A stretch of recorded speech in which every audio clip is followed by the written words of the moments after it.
Welcome everyone. I am trying a bunch of things tonight, and the proverbial throwing things against the wall and seeing what sticks. Um, I streamed a little bit last week, and for those of you who maybe have been away or just living under the magic rock, so to speak, the bannings of Psychic Frog and Vexing Bobble, excuse me, are going to shape how Legacy looks, for the next few months. I think March is the next banned and restricted update. Let's go to MTG Goldfish. Here's kind of where Legacy stands with regards to the last 30 days. Now, this is not accurate because they removed everything with Reanimator. So let's go 7 days. Now, okay, this is probably a little more accurate. Eldrazi is pretty popular, and that's no surprise given it didn't really play Vexing Bobble, or at least the most lists did not. And it stands to gain from Psychic Frog being banned as well. I think the one that you would look out for is like the resurgence potentially of Delver. The Reanimator share should be a lot lower now that their fair game plan is not as good. I still think Reanimator is quite good personally. It's just that they can be hated out a little bit more readily by most decks, because before, I've seen people complain that they're holding their Fairy Macabre or Surgical Extraction in their hand and losing to a Psychic Frog that is like going the distance, so to speak. Obviously, I think as I mentioned in my video, let me find it here. I mentioned in my video that I believe, one second. I mentioned in my video that I believe Moon Stompy is one of the big winners from the BNR update. So let me post that again here. Hey Mike, how's it going? So yeah, for me, Moon Stompy I think is the big winner personally, because sure, it lost Vexing Bobble, but its biggest nemesis, so to speak, in Frog is also banned. I also think that Moon Stompy lines up really well against the greedy 3-color Nadu decks. Like Fury is also quite good against those decks, not to mention Red Blast. So that is my personal pick as the big winner because I think all the good decks are still good personally, and I think Moon Stompy has an edge over Eldrazi in the Ancient Tomb Mirror because of Blood Moon. Hey Matt, thank you for the raid. Welcome everyone. I am just barely getting started, so it's a good time to join. Hopefully Matt had a good stream. I'm just quickly, diving into. I did this a little bit already in my previous stream, but quickly diving into what the game has looked like in the past 7 days, and it's nothing surprising. I think outside of maybe Sneak and Show, but then it's not like Sneak and Show was dormant completely prior to BNR. With that said, I think if you look also, the card that I'm very interested in at the moment, main deck again, now that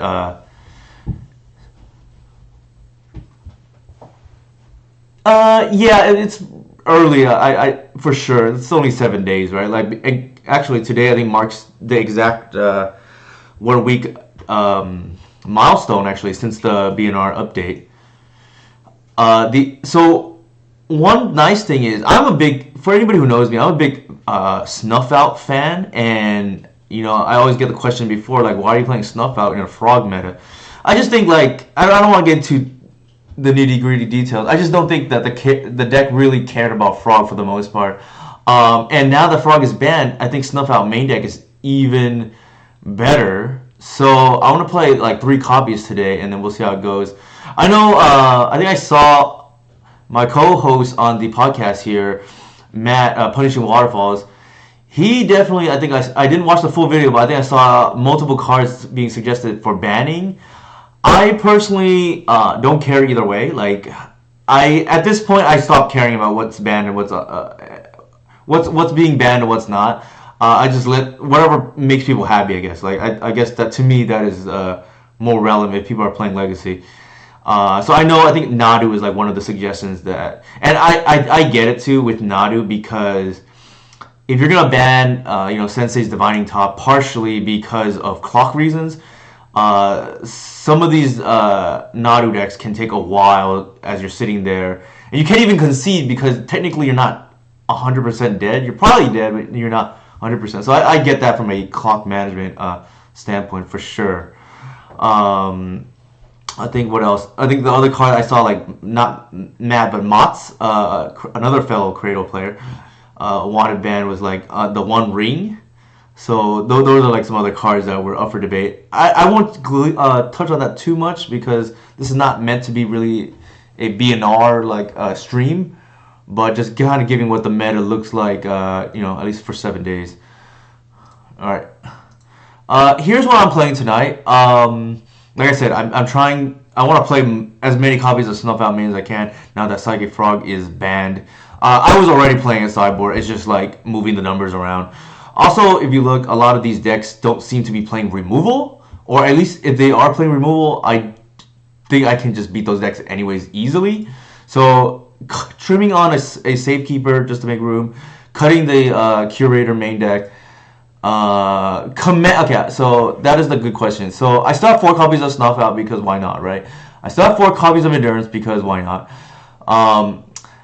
Witherbloom Command, it was a suggestion, and I've tried this card at various points in the past, and it's always let me down. I've never once been, played this card for a longer than a couple leagues, or more than like 2 leagues in a row, because it's just always let me down. But it was suggested by Upa, shout out to him, as a potentially being good in this metagame. So I'm going to give it a chance again because I do think the deck, and partially why I want to go up to 3 Snuff Outs, is I do think, especially game 1, the deck is weak to things like Eldrazi. Oh, sure, I'll scale it up. That's a good suggestion. And, yeah, I was just going to mention that, Matt, that you were the first person to complain / give me the good suggestion that I need to make these cards bigger so that everybody can see. Okay, I'm just gonna max it out because why not? Okay, I don't know why it didn't go. There we go. All right, I apologize. If it was not legible. There we go. What was I gonna say? Yeah, Eldrazi. So obviously, I would play like 6 Snuff Outs if I could. There just is not another card, unfortunately, that does what I wanted to do with Snuff Out. So I'm going to do the next best thing is like, what do we lose to? So the thing that I lose to the most out of Eldrazi, and it's happened a couple times in this past week as I started playing Legacy again after coming back from Asia, is the turn 2 double Flesh Raker, you're just dead. Unfortunately, the only cure really for that is Snuff Out. The next thing I lose to is probably the late game grind of, what is it called? Eye of Ugin, and I can't get through there. Again, same thing, Flesh Raker tokens. And I do have an answer for that in Wasteland that I can tutor up, right? Like, because all things even, hopefully white can just get through their chump blocks. Easier said than done. And one way to do that is before the eye is online, so you gotta Wasteland the eye. But the third thing is, every once in a while, the Chalice of the Void is kind of annoying, and especially if it locks up your Safekeeper that you can't get into play to protect your white. So my logic is, so I don't get Wasteland out of the game and potentially kill their Chalice or their Flesh Raker. Sometimes also they'll have one chump block and you can deal a lot of damage by just nuking the token while, hey Adrian, how's it going? Nuking their token while growing your white and Reclaimers, right? Alright, enough about that. Let's go ahead and start. I feel good in general, Harry, I approach the Nadu matchups kind of differently depending on the version, but in general, I feel good. Now, I don't feel favored game one, especially with the old list, but I think the matchup is good personally. I generally win. Unless it's breakfast, I think that version is a little bit scary because they have to turn to, force backup. I don't think. Ooh, what's going on here? I don't think their deck lines up very well to fight through multiple pieces of disruption post board. Pre board, they're probably slightly favored. Mulligan? Alright, let's keep. I actually think so. So we've talked a little bit about this before. Specifically Matt here, who I know, was one, to me at least, the first person who 5-0 with Nadu, especially the Cradle centric version. But what was I forgot what I was. Oh, yeah. So to me, it's like, yeah, I get it. Like Nadu, you have this like 2-card combo, and I guess the cards are okay by themselves. But to me, like Wild Reliquary is like a 1-card combo for 1 less mana. So that is my argument for why I want to play, Wild Reliquary, right? Instead of a 2-card 4 total mana combo, you have a 1-card 2 mana combo. Now, it doesn't always work like that, but because there are some decks where it is not a 1-card combo, but against, I would say, a large percent of Legacy is a 1-card combo.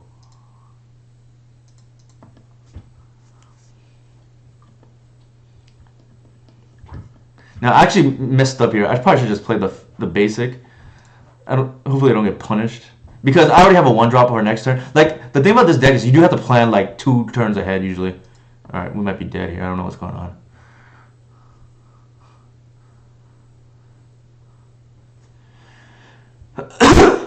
No, thank you, Adrian. I appreciate it. I haven't been streaming much for what's worth either, outside of last week, because I had been, out of the country. So to answer Harry's question, my guess is it's hard to say because it's possible I'm just outplaying my opponents. For sure, I've been outplaying the Cradle counterparts because they make mistakes that I can see that are more obvious to me. But even ignoring that, I would guess it's also hard to gauge, Harry, because I would guess you're probably outplaying your opponent. So unfortunately, we drew this Atraxa though.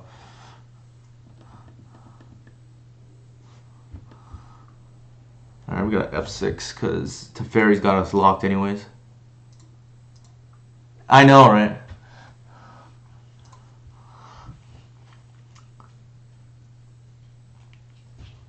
What's going on here? Doomsday? Ring? Yeah, sorry. That's what I meant to say. Ring out of Doomsday. I've seen these Esper lists run the ring because it makes the combo turn, I guess, easier.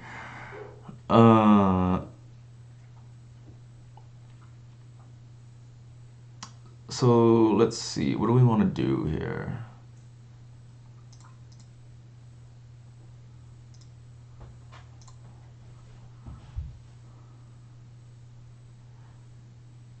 We can. I know, right?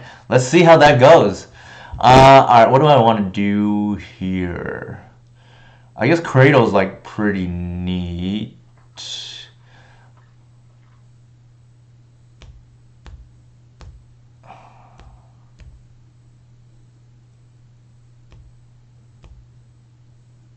So, okay, if I get a land here.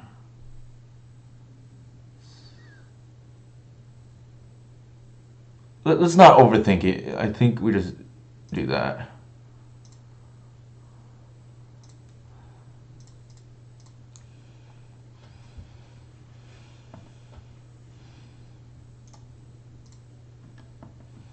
I can pitch the Atraxa, and then I have natural order kill next turn. Thought about getting the Cradle, but I just don't see what the extra mana does here, aside from, I guess maybe down the road, Hardcast Atraxa.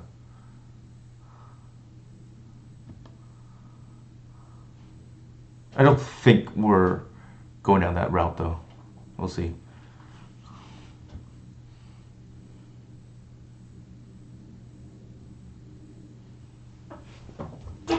Like I want the hoof to be lethal here. Is the thing. Sure.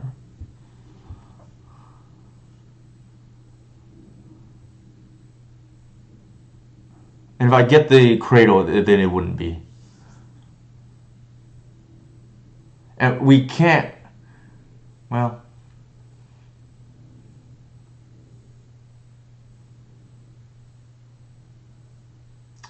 Okay.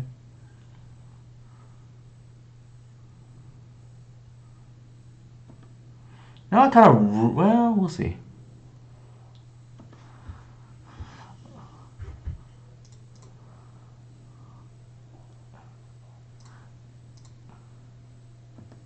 They pest control. They pest control.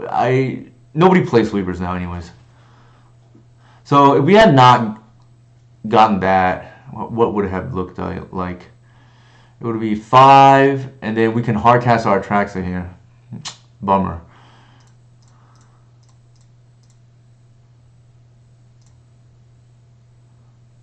Actually, we could have, yeah. That was consideration for sure.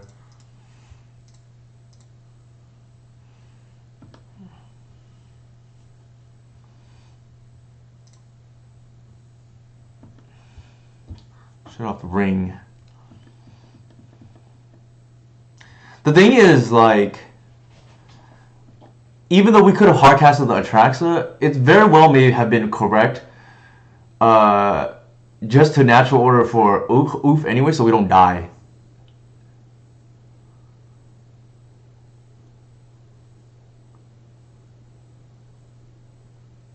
Yeah.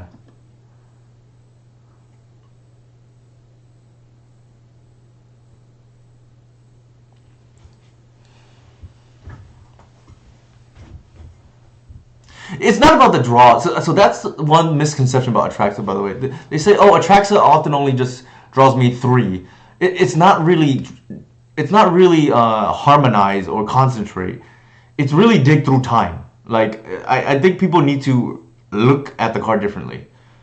It's not, let's just say draw 2, right? It's not Knight's Whisper. It's dig through time. And really it's 1.5 dig through times.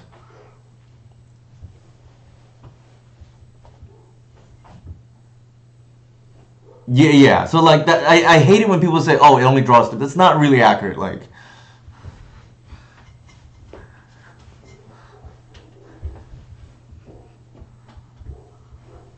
and it can happen even if you don't misplay. But most of the times that I see people lose with the Atraxa is because they misplay. So take that for whatever that's worth as well.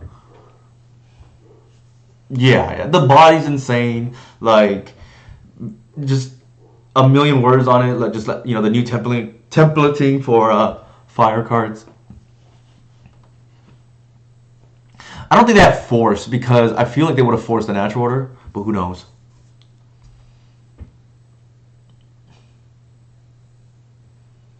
So they go to 7 here. We can bash for 4, taking them to 3.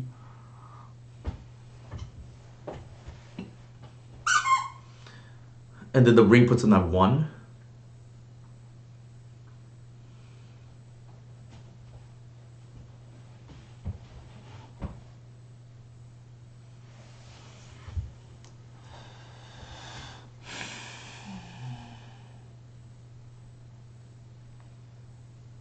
I also think I want to reapproach my sideboard plan against Doomsday because I think the better pilots, or at least maybe not better is not the right word, the pilots that are more aware of the matchup, because I've had a lot of pilots that like seem like they didn't know what they were doing against me, and then like a couple days later they win the challenge. I'm like, what is going on?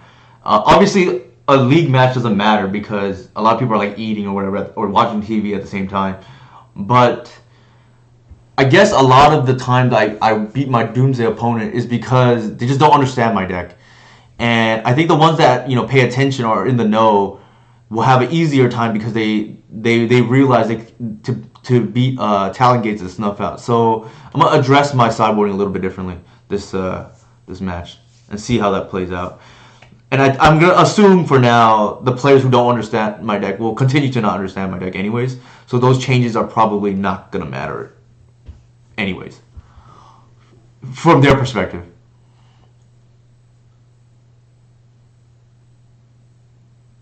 It's a long Doomsday.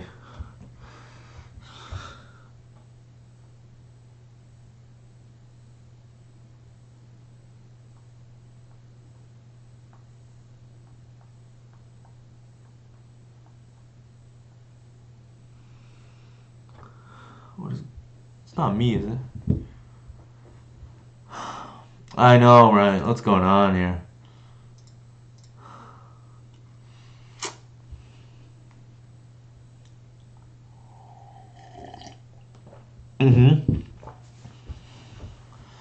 What is going on here?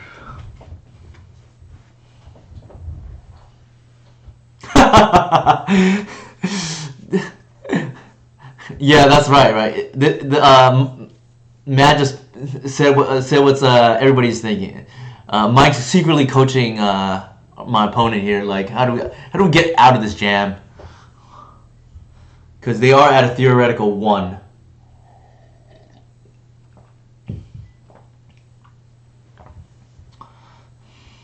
So in hindsight, I think probably still the correct move to get the creature, so potentially it's lethal.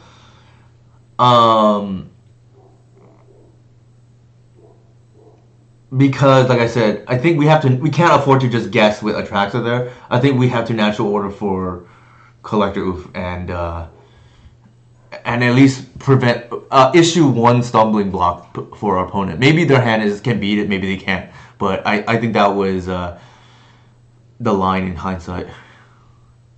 Right. So, we kind of guessed which one was the correct play, but I think we ended up making the correct play there.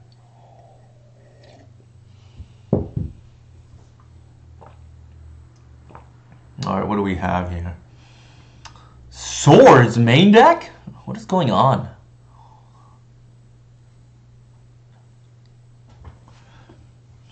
Why do we have Swords main deck?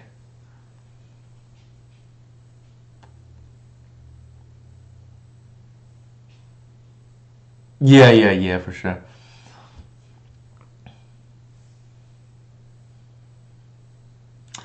If you take the Cradle, couldn't you play Endurance and fetch Arbor to sack?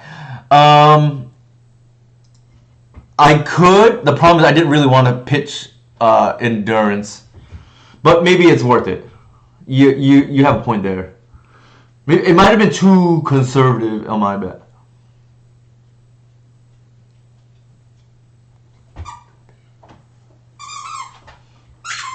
I see. No, I guess I didn't want to use one of the endurances as a beater, but maybe that's okay.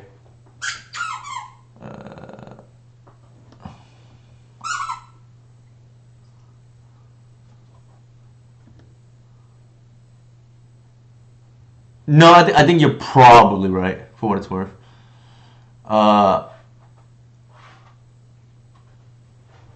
My guess is they're gonna try to swords my oof in response, and then so I'm gonna attack. Well, I think I'm gonna let's do this.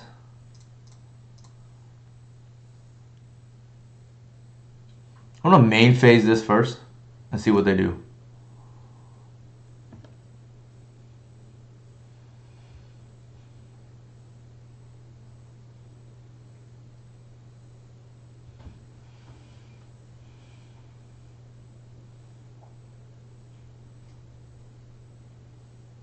That way I can theoretically play around. I don't even know they have days or not, but like, who knows?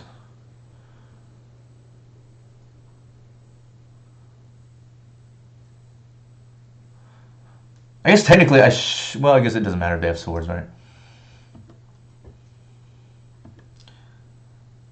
I don't think that. This doesn't beat anything through draw step plus ring.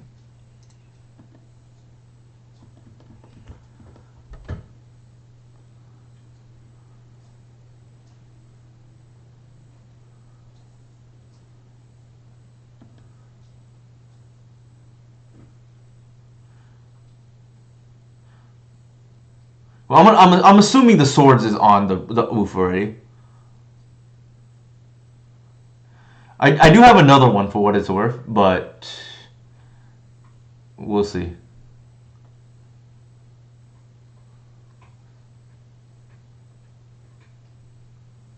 Oh, that's fair. I thought about that and I forgot.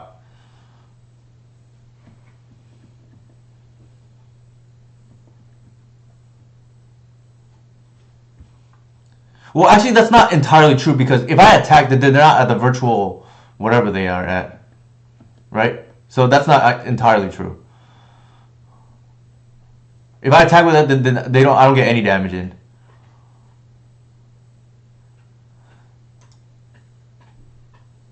What do I want to do here?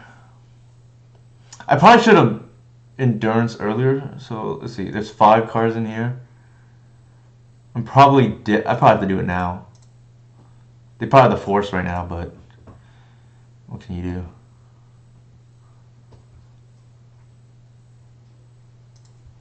Yeah. Alright, I'm just dead, I guess. I can't believe they're playing swords main. Like, what kind of combo player is this? License should be revoked immediately.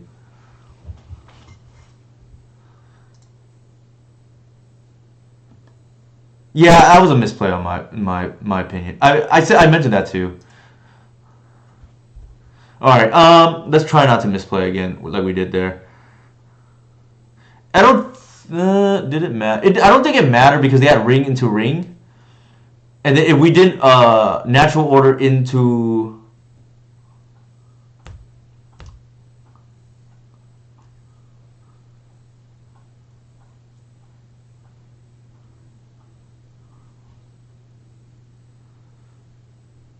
I like attack with oof, making them have swords. Endurance them with 1 extra.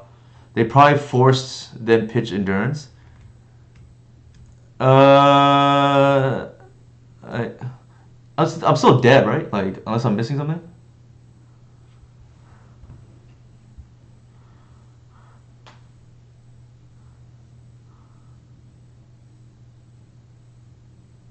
No, I think they had the force already for what it's worth. Unless I'm missing something. Oh, I see what you're saying. You're drawing out the force, so 1 extra card. Yeah, yeah, I see what you're saying. I don't remember. All right, let's try not to bundle that again.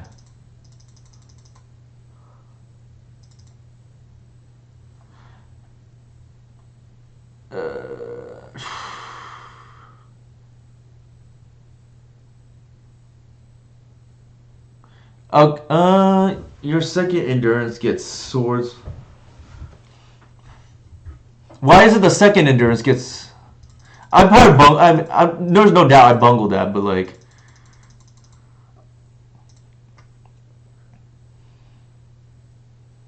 Let's try this, I guess.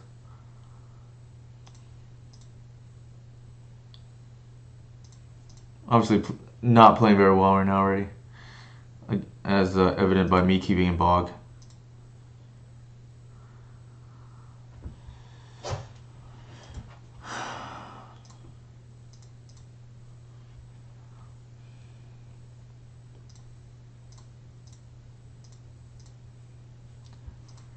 Yeah, okay, that's fair. Well, we need more margin anyways, right? We gotta pretend like we lost the first round. Do we care? I feel like we just take the ponder, right? Like, actually, we probably take the swords, force, like force natural order through. I misboarded for what it's worth. I don't think we care about prismatic ending. I'm playing pretty loose already.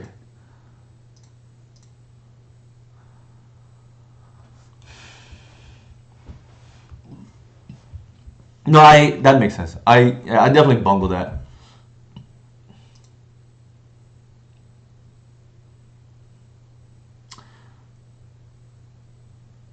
If I wasn't streaming, I probably would have played that out in my head, but good practice more than anything else. Also, I was getting impatient from slow play from our opponent again.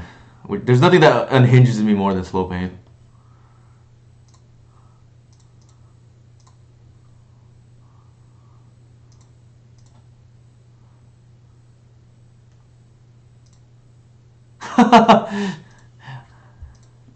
I didn't even realize I did that, for what it's worth.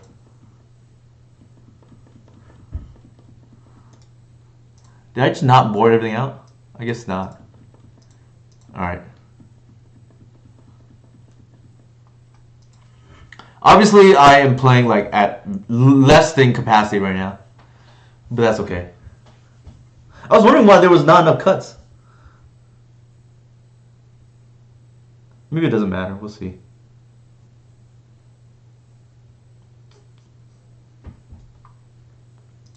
I was wondering why I had like too many cards. Uh-oh.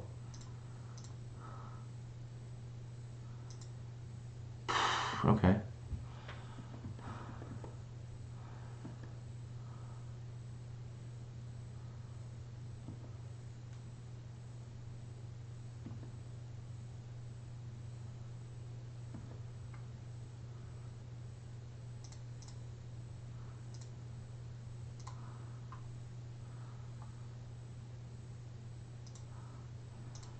Normally, I would keep. Normally,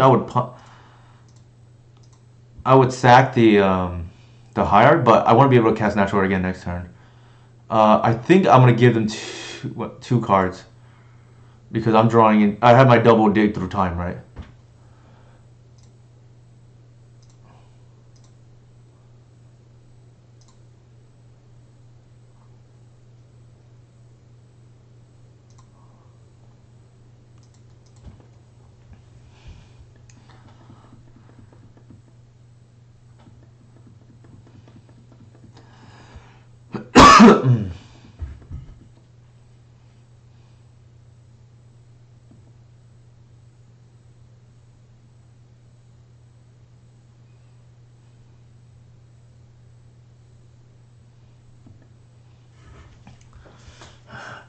I know Mike is in chat right now. I think he's probably seething that combo deck is playing main deck swords.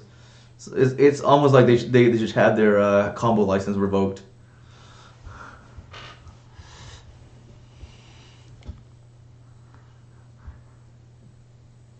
I've heard Storm players, I won't name who. To them, even Painter is not. Painter is pretty much aggro to them.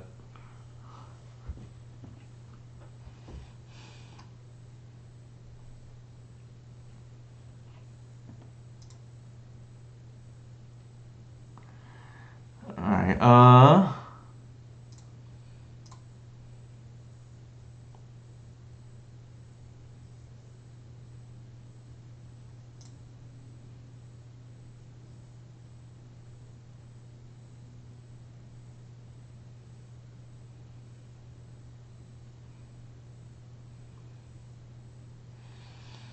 they probably have swords, which I don't think I can play around.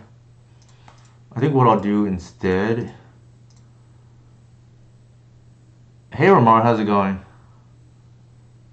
I'll green sun for Collective and see what they do.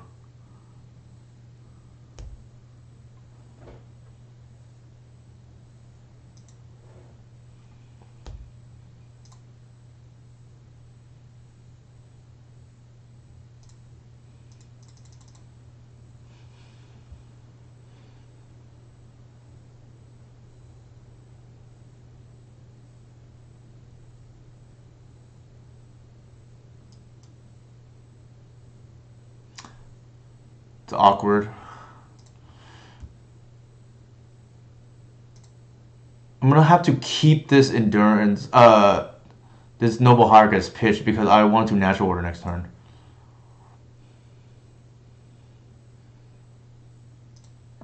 It's telegraph, but that's fine. In case they swords my collective.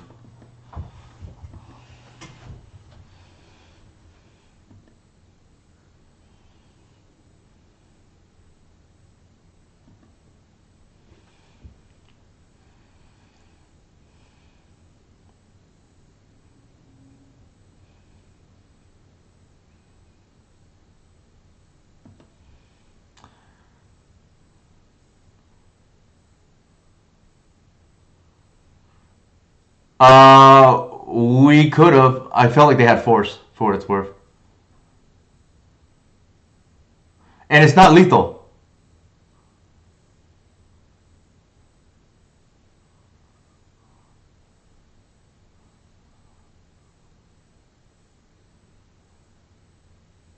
Well, let me see. What was I? Where were they at? I don't even know. They were at the double hierarch.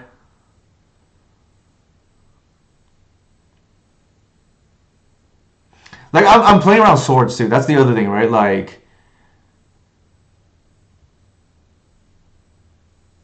but I guess no. Adriano has a point. If they swords the Atraxa, then they can't swords the collective. So that's reason. That's fair.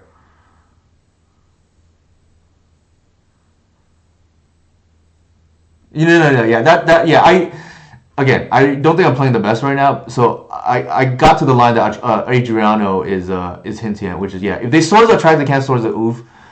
And then you hopefully can aggro them out.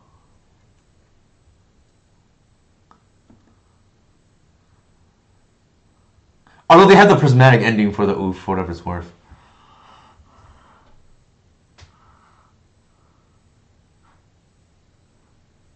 I, I guess I'm like too much, used to the heuristic playing against control. I rarely will go for hoof if I see white mana open.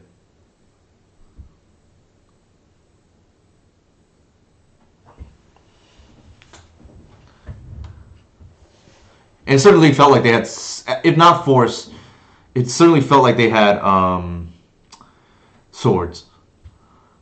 Especially since we saw 3 game 1. Teferi? No, prismatic ending. Sure.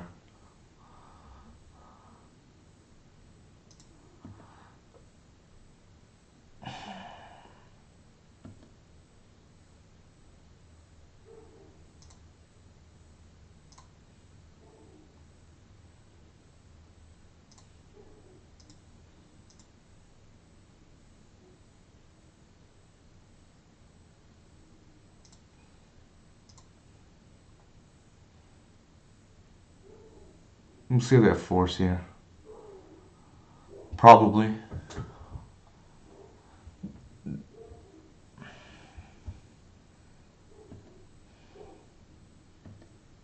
I'm like, yeah, I'm not playing the best at the moment, but it is what it is.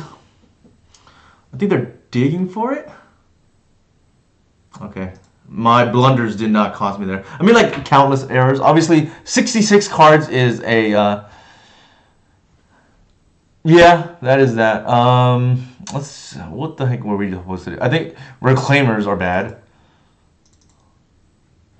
Oops, that's wrong. I think the layer is probably bad too, to be honest. I don't really want to start with like turn 1 layer, and the likelihood that I can tutor for layer, I could probably tutor for like wasteland or something. I'm cutting the reclaimers because they can't attack and pressure at the same time. I think I'm gonna keep the snuff outs out because if they go to the Mike School of Tutoring, then they will know to play around it already. So this is the new thing I'm gonna try. There's also what I used to do with the old list is just board out the hoof and just not respect that they can kill me after Atraxa, but it's but the fact that they know to play around snuff out now is like interesting.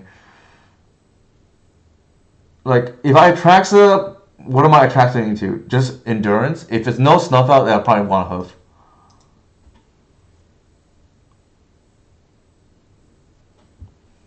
Again, let's try not to butcher this the way I did game 1 and game 2, to be honest.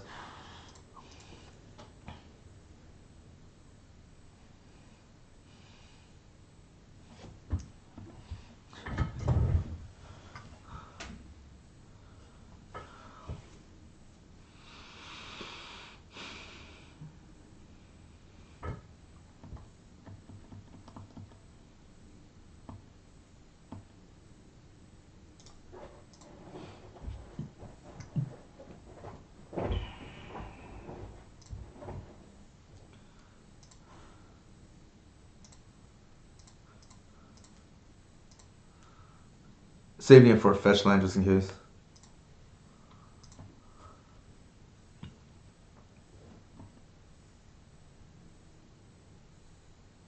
Yeah, so that's the thing. I also came to that conclusion, Mike, because of my experiences against Cephalid Breakfast. I actually don't board in graveyard here against Cephalid Breakfast because the minute I have white and Reclaimer, all my graveyard stuff is dead anyways, and they can still beat me through not. It's not like Reanimator where they're just stone dead.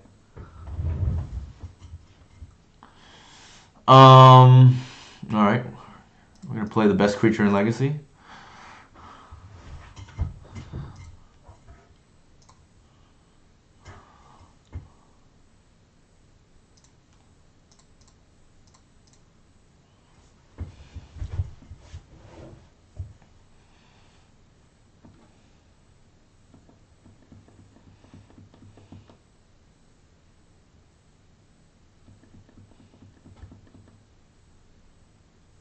I'm gonna tank on it as if I had like multiple. I know, that's what I heard. I knew it was about time. There's just too many broken lands for it not to, right?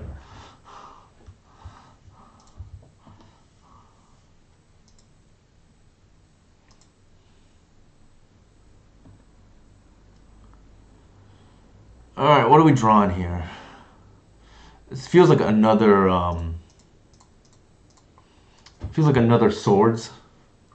So we're just gonna like vomit our hand here.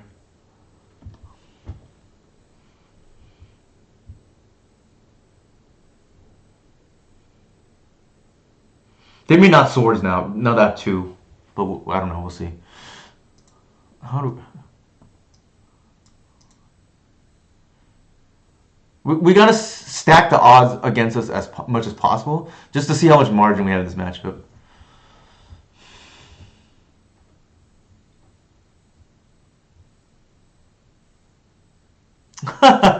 Hey, Romano. All right. Ring. All right. Sure.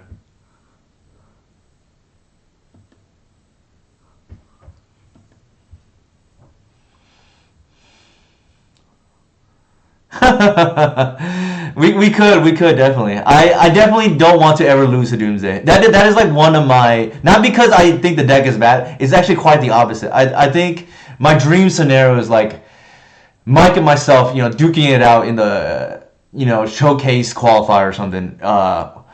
With the two, in my opinion, decks that I like the most, which are Doomsday and Cradle.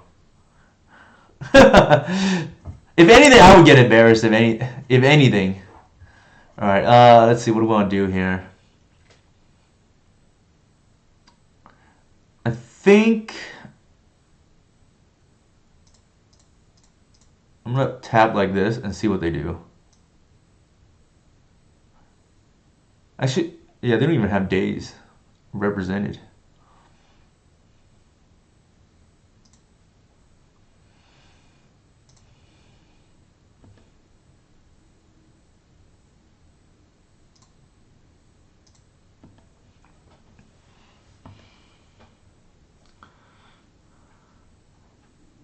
So, is the 2 extra damage here worth it? Probably not. Actually, I should have attacked if that was the case. That's okay. Oh, duh. They have ring. What am I doing?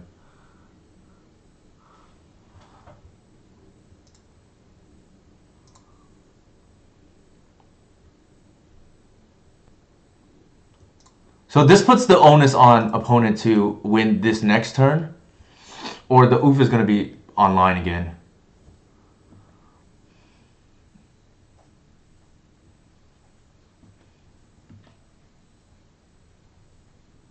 We got our super mom out, right? Not to admit. Yeah, the fact that this has vigilance is really, really pushed. It's the difference between this and, besides the mana, obviously that's a big deal. And Knight of Reliquary is, this is a 2 mana version of it that can attack and play defense. It's really dumb. I know, right? We should be able to unphase it. Vigilance is what makes it really dumb.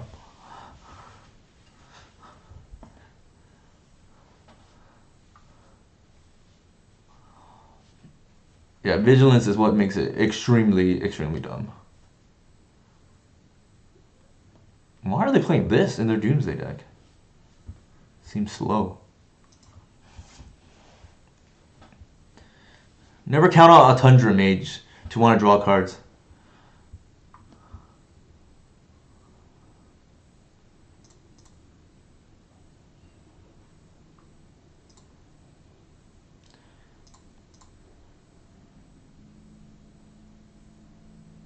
What do I want? Do I want a Wasteland? Do I want to surprise them? They're probably okay.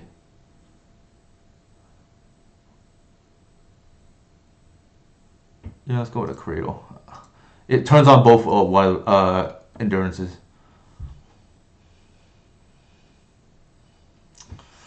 Ooh. I can tap out for Atraxa here. I can also get Safekeeper.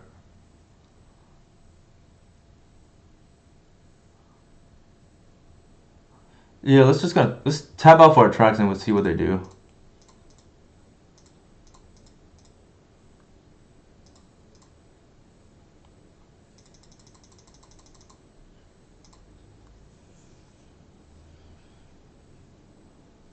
It's got to yield a force, right?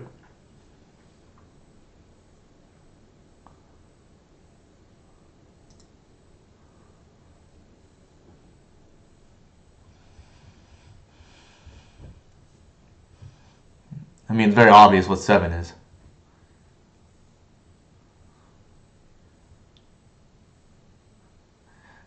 Did I board off Safekeeper? I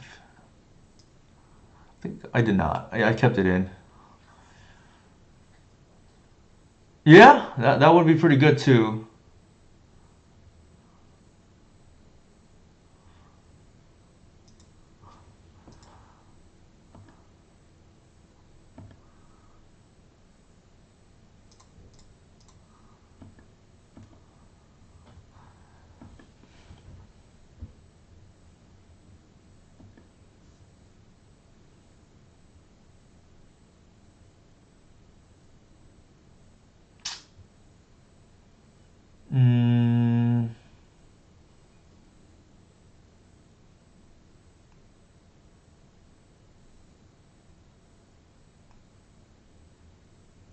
I think we let that go because they're dead next turn anyways.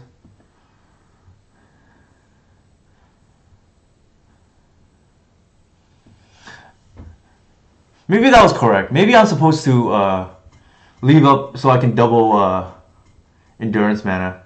Although it wouldn't matter, right? Because I technically would only have...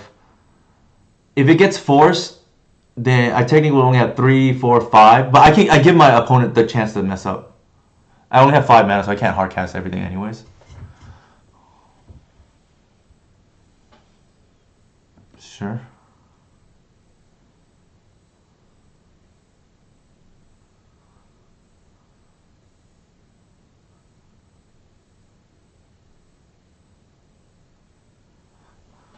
What I should have probably done was, in the event, I know my opponent has to cast Doomsday to win, and I didn't count the math. I probably should have used one of my reliquary activations to put my opponent to 4, which this puts them to 2 here, right? I'm not sure that matters, but it would be at less life. So instead of 3, they'd be at 2. I still want to keep Talon Gates up for what it's worth.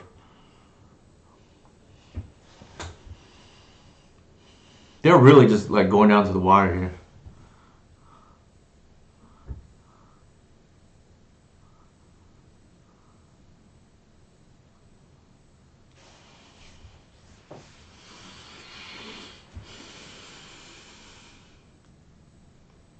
No, I don't think so. Like, what are we getting? They have to kill us this turn. I guess they could ring again in theory, but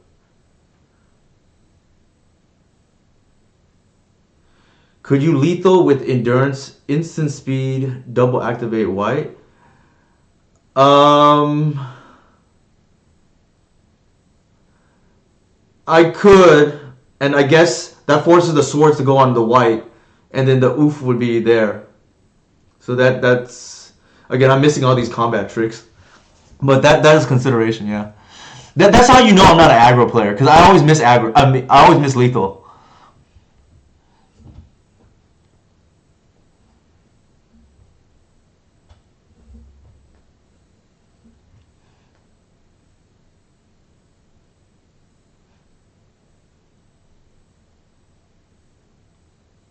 Well, actually, it wouldn't be lethal anyways because they'd just be at lower life, right? Like it's only +4.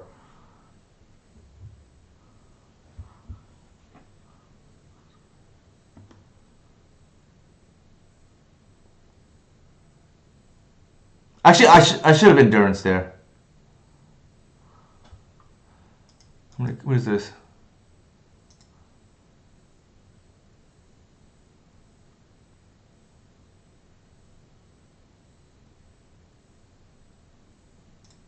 I think I have to do it now. I should have done it earlier, but I messed up. I guess they could have endurance and response. I mean, edge and response.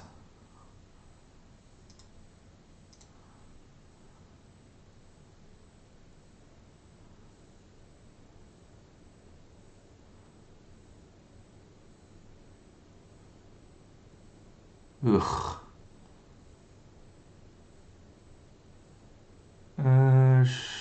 Sure. Is there a reason to cycle now? Probably.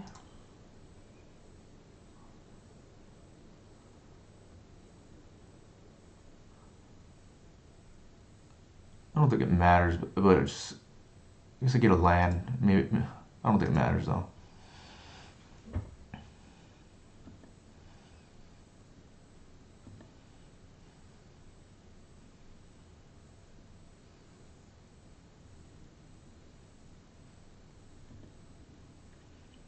I didn't play the cleanest, but I might still get away with it here, depending on what's their last card. I didn't look that carefully.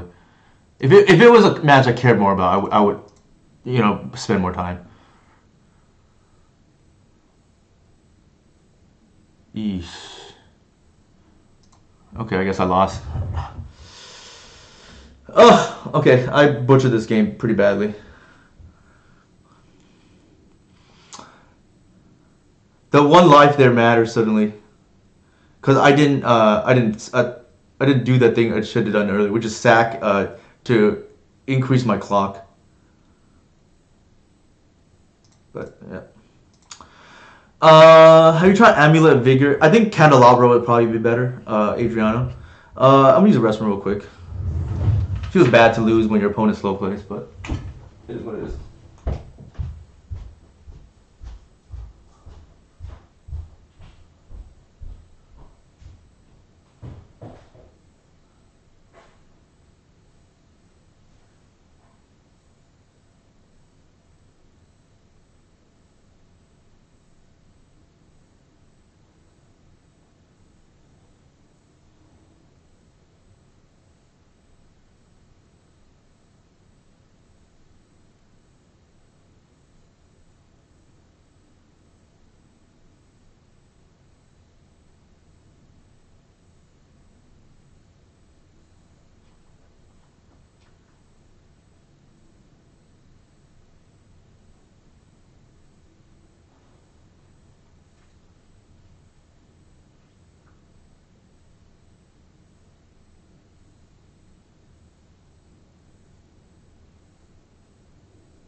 Alright, I am back.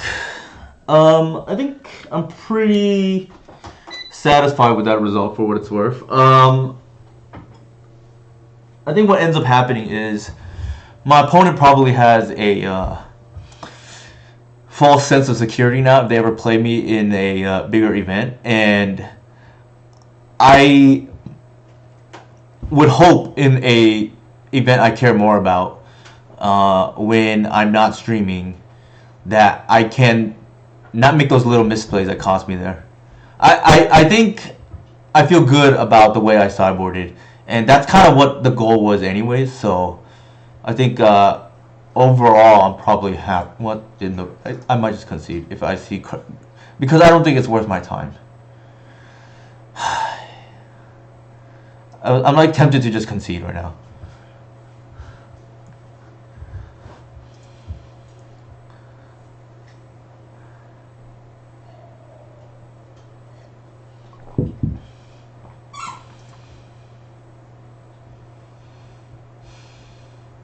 I don't even know what this companion does.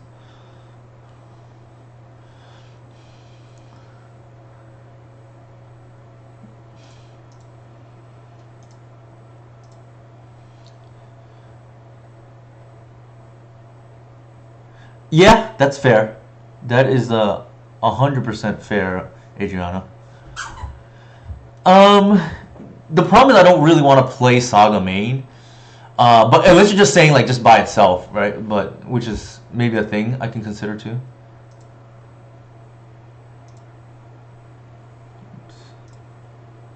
Oops. I didn't bother trying only because if you have an active white, you shouldn't lose. That is not necessarily the case with Reclaimer, but well, yeah, if you have an active white, you shouldn't be losing. But maybe it's maybe the upside is too high, right? Like you turn your Reclaimers into like supercharged lands as well. The problem I worry about is it doesn't do anything if it doesn't do anything without Reclaimer, and you should be winning without white, if with active white.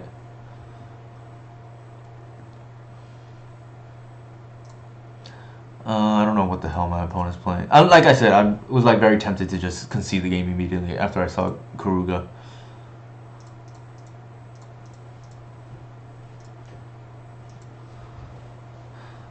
I don't know what my opponent is. It doesn't, yeah. What did they pitch? Risen Reef. Okay, they're playing as a modern deck.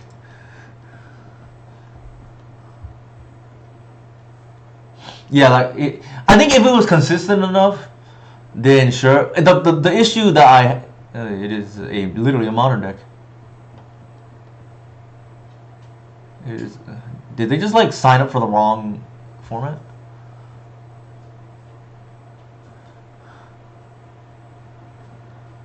Huh.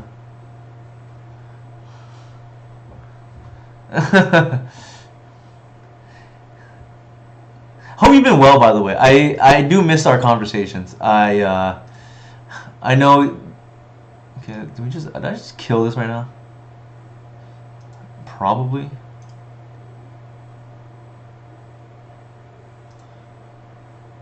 No. We saw force of negation already. Yeah, I know. I guess I'm the fun police.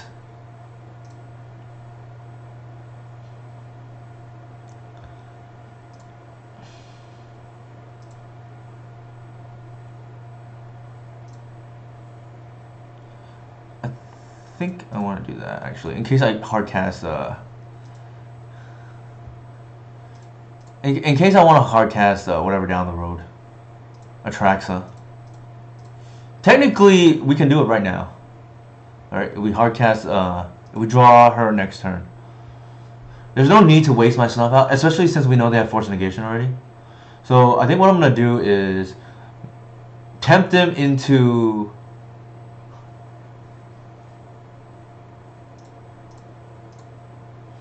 I'm gonna tempt them into playing their creature here and then snuff out the other one. And then they just time walk themselves, right?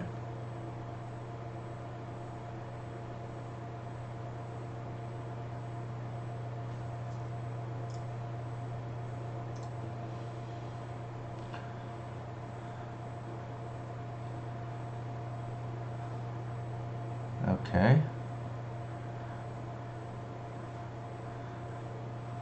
Oh, nice! Congratulations. That's awesome. Glad to hear it. Interesting that they know to hit the hierarch. Not everybody on the other side would know to do that.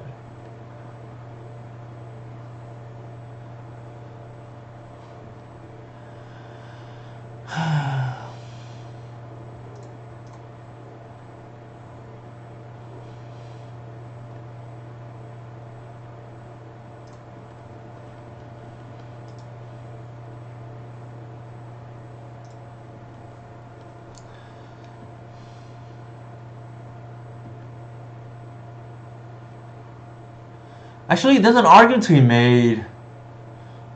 I messed up right now. Is the argument to me I'm supposed to hold up talent gates to like prevent the draw?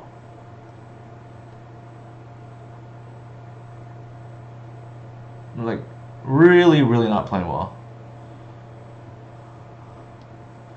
Might lose actually now. They may lose. Sure. Man, I don't even know like what this card does. Oh, it's 5 mana. Never mind. I don't know why I thought it was 3. Which is kind of obscene if it is. Now that I think about it.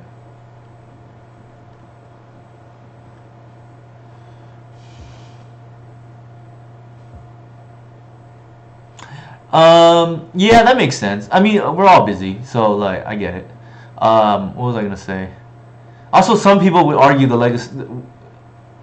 I don't know if he's still on or not, but like my podcast co-host Matt would argue the format is still probably lame. So there is that.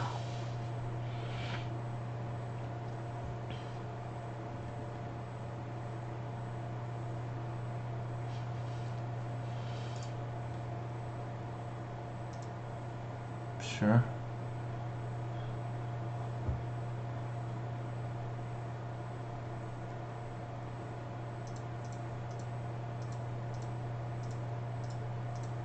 We're going to deny the draw here. This is one of my favorite tricks, actually. To talent gates whatever Teferi is targeting. Kind of wish they target the Risen Reef, but, you know. Maybe that was intentional on their end, I don't know.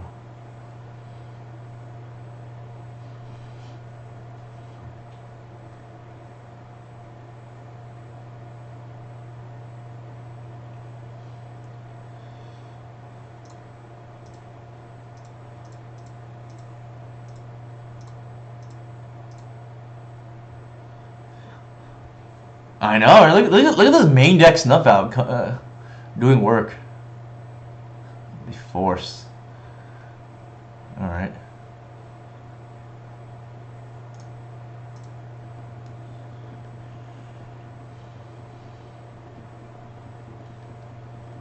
Take the Teferi off the board.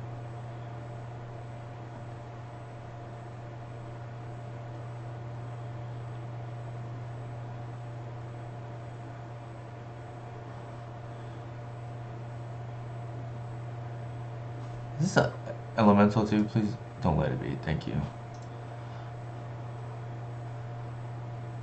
So this is a 5 mana draw 1, I guess.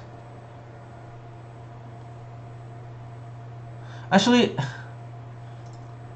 I might as well do it now. Like, there's really no reason.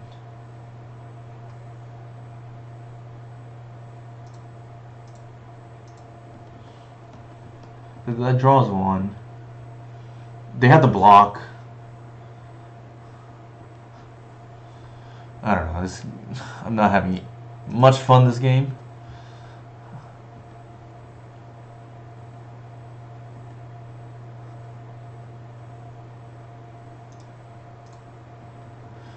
Again, it's still on the back of my mind whether I just want to concede this in the interest of time. The problem is, I found this the hard way, is when you concede because you think you don't want to play a certain matchup, you get paired into more of those type of matchups. Okay, what do I want to do here? Is the arbor gonna matter? Probably not. I'm just holding my head, so they have to think about what I'm playing. They're playing around.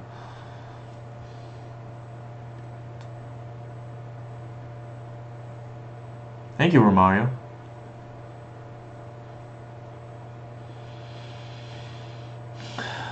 Feels like they have force up or something, or solitude up, one or the other.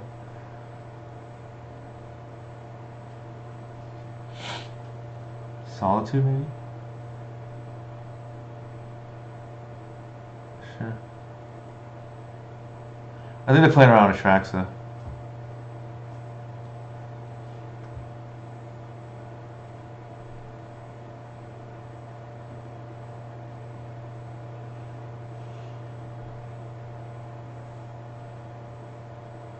Ugh, really?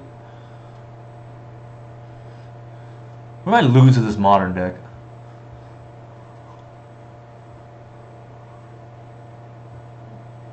Interesting. I think they think we have a trackside in hand because they've been attacking our dorks, which is interesting. That's fine with me, if that's what they think. Or like we're waiting for a green sun, big green sun or something. I don't know. Maybe they don't think the endurance matters, but or they have all the removal. I'm trying to figure out what their game plan is. Possibly they have just more endurance too, so they can fog our endurance because it's elemental.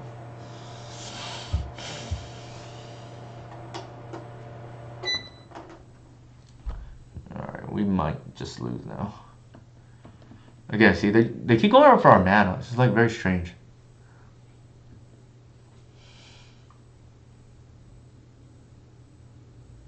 That's the thing.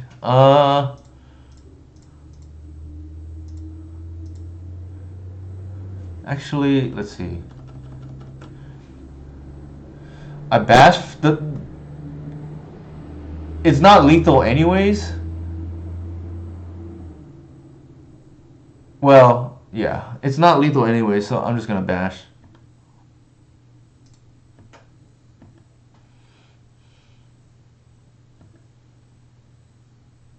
It's kind of free.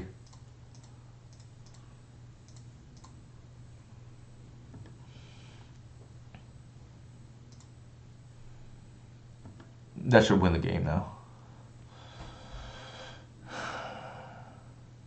Especially with Safekeeper.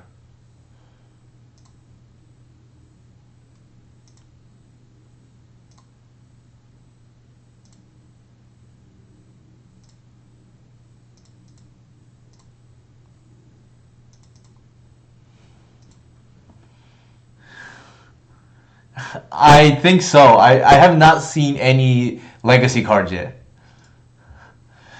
Hey Will, how's it going? The true will the real X Whales please stand up?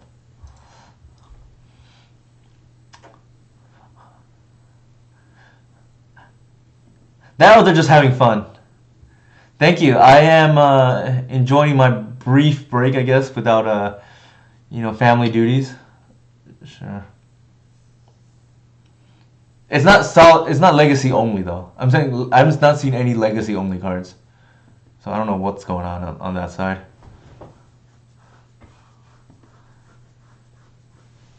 It should be game. Like I don't see how they answer this Atraxa. Yeah. All right. I don't even know how to play. Well, I guess I just removal, right? This thing might actually end up being good, which is funny. Do I want to waste against their ley line binding deck? Probably not. I feel like that's a trap.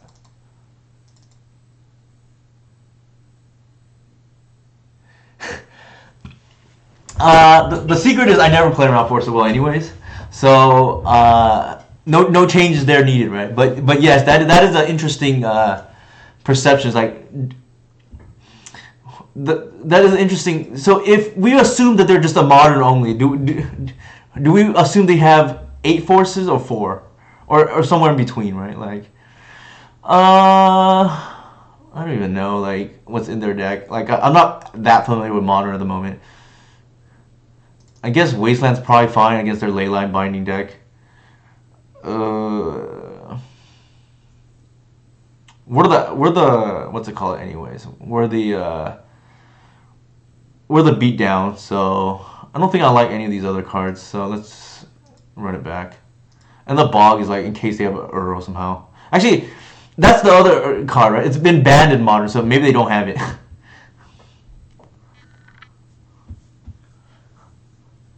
Oof.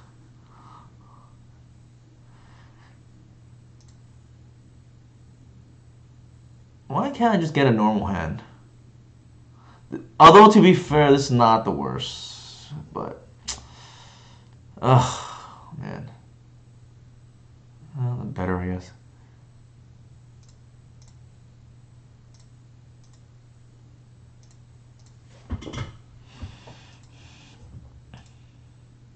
So my logic there is like, I'm already down to 5. I don't want to waste and just be down on the card virtually.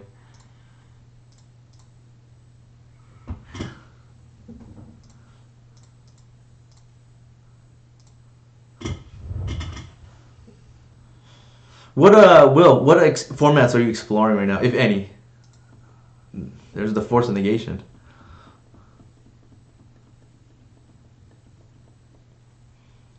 I know Modern's got to be fun for people right now, given all the unbans, but I don't know how quickly that'll be solved. We'll see. I heard Standard's great. Nice. I'm not super familiar with the Spotlight series, so if you could enlighten me and any of the Twitch viewers. Do not personally like Modern. Is it because of something prior to the unbans, or because of the unbans? I think here we just try to just curb bombs. Yeah, I get that for sure. It's kind of dumb. Like, I try to be impartial too, but at the same time, it's just like getting all your creatures invalidated because of new threats is kind of taxing.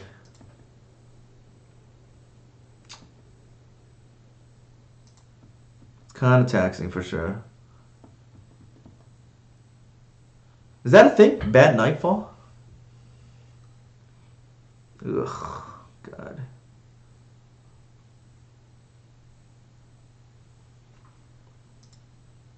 Yeah, Eldrazi is kind of the same thing, right? Like in Legacy, where they just took the Soul Land mana base, just added all nuclear threats, which is kind of crazy. I wonder why they ticked up. That's kind of interesting. Oh, I guess there's nothing to do, right? Like they took my threat.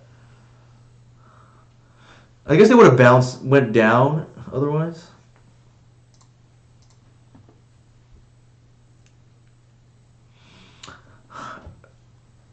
Arguable, we're supposed to.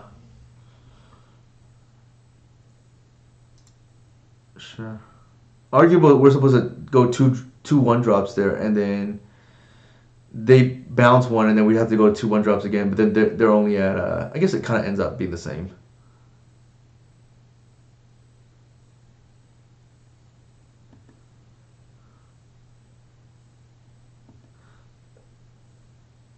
Maybe we're not supposed to keep Snuff Out. Is the vibe I'm starting to get.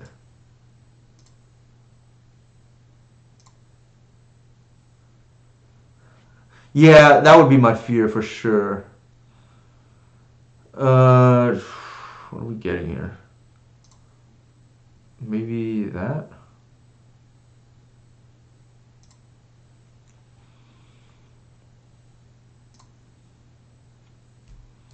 So the question here is like, do I Bat Signal 1? Does that accomplish anything? Or... Yeah, I think so.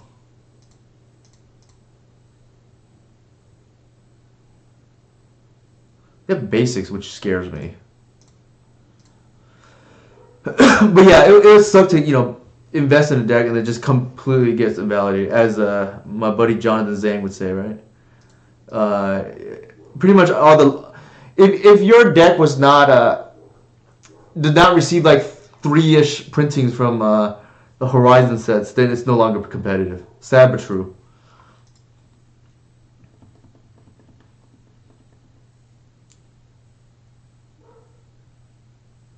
So very fair. I totally understand that frustration.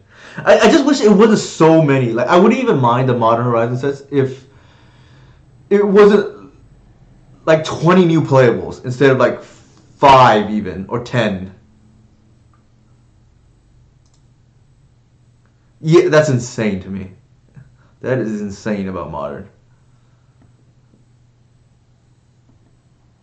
All right. Do they have the Force?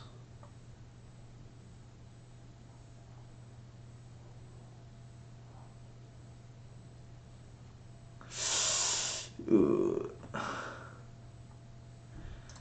Hey, how's it going?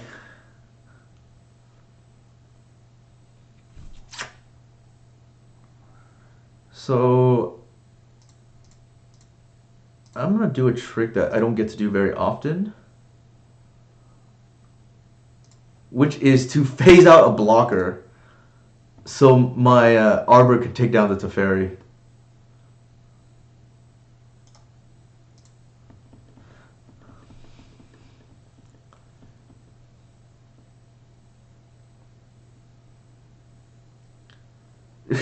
Yeah, that's kind of insane. Yeah, modern. The whole thing about eternal formats is you can invest in a deck and don't expect to make at least radical changes for 2 years, right? Now it feels like rotations is like every year.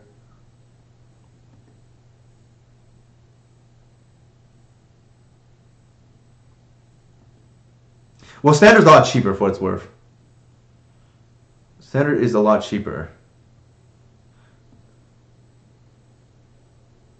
And also the whole point of modern, at least initially, maybe they have to come out and clarify that it's changed, but at least the whole point initially was no rotations. All right, what's going on now? Is that thing gonna?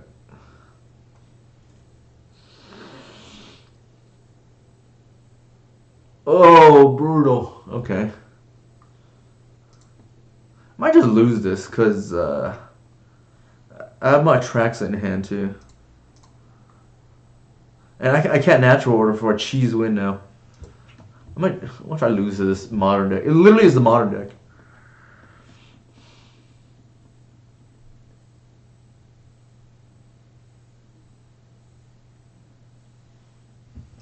Yeah, that's kind of what I was saying. I get it. How's Pioneer actually? I'm curious. Any Pioneer gamers out there?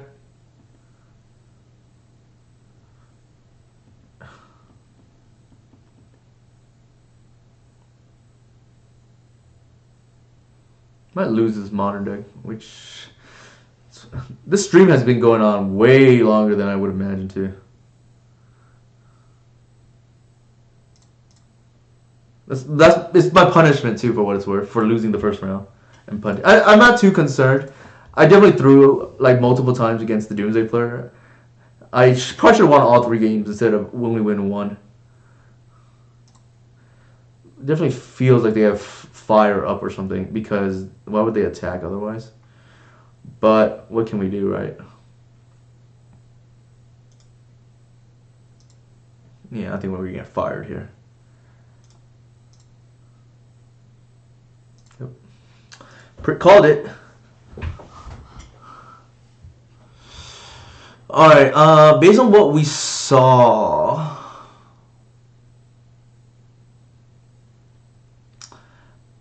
I wonder if actually Witherbloom command. What does it hit besides the thing? They don't have any artifacts that's 2/1 or less. They might just transition to a straight control deck. In case I don't like this card. That's not a unintentional pun. I do like discard, but not this card. So maybe we just want threats. Like I feel like we got outmaneuvered sideboard wise there, and I feel like we don't want snuff out. Maybe we want. No, I don't think we want endurance. Saga. Do we want Saga in this matchup? Probably not. I guess we can keep one snuff. There's no way they're using the graveyard. So let's do this.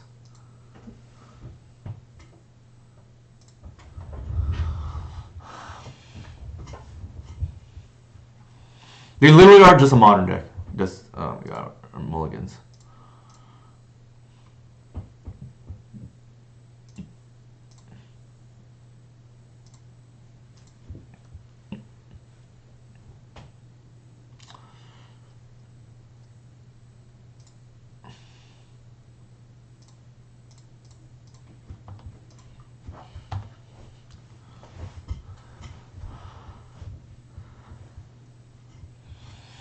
Game plan's pretty straightforward. Just like protect the way for why the reliquary, right?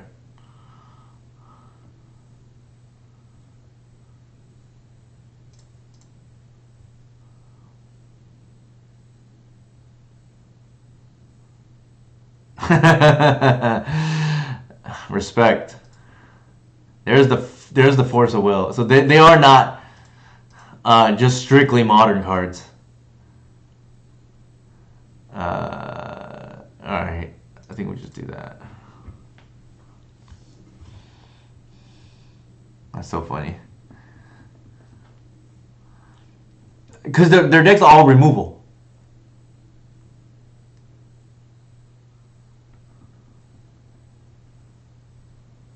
And I think they just like transitioned to being a control deck. It's a little dangerous.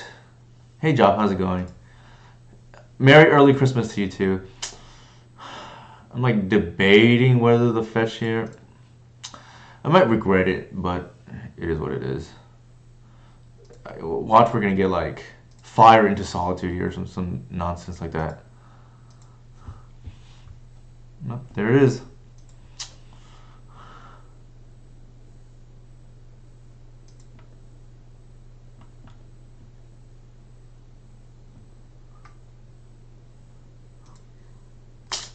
Why do I always draw the Atraxa?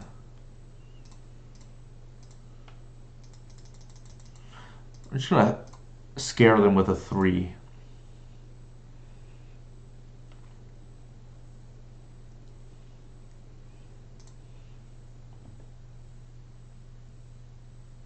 No grist for me, but that's okay. Yeah, I draw Atraxa way too much. I do, for what it's worth, win my fair share of games from a strategic standpoint.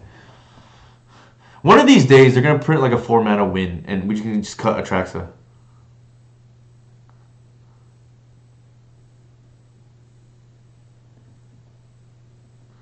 So if you're going to do the bit, like, why not just not play forces? Obviously this is for the content, but like... Naru's not a win by itself, though, for what it's worth. It's a win with another card next to it. But, you know, you have a fair point. I guess we do run, like, we could turn on, ooh, that's pretty neat.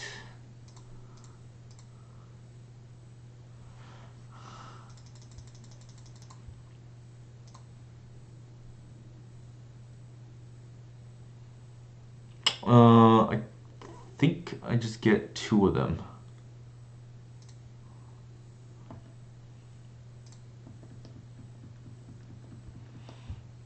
I thought for a split second about getting a what is it called? The Trampler, Curator, but I just don't think it's as good as Reliquary.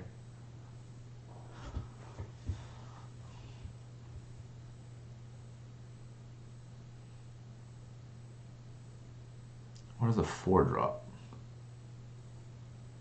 Sure.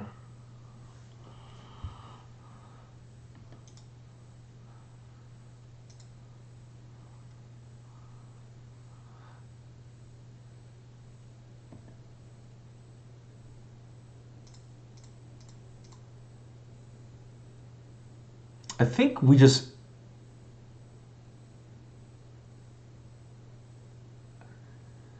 Okay. Maybe I should have waited because the other one's untapped. We have a lair though.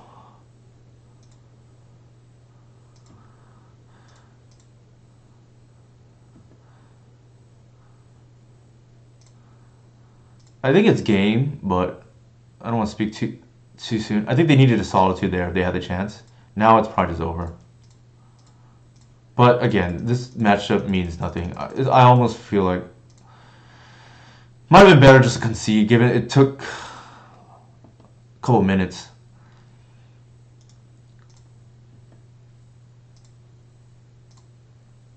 Just like phase this out, and then now I don't. How are they gonna beat everything?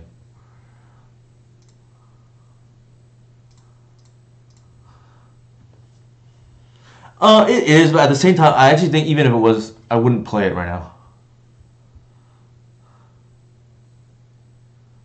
Oh, okay. It's cute.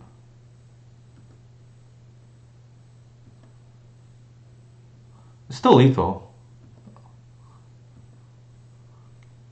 Okay. Whatever. This matchup didn't mean much.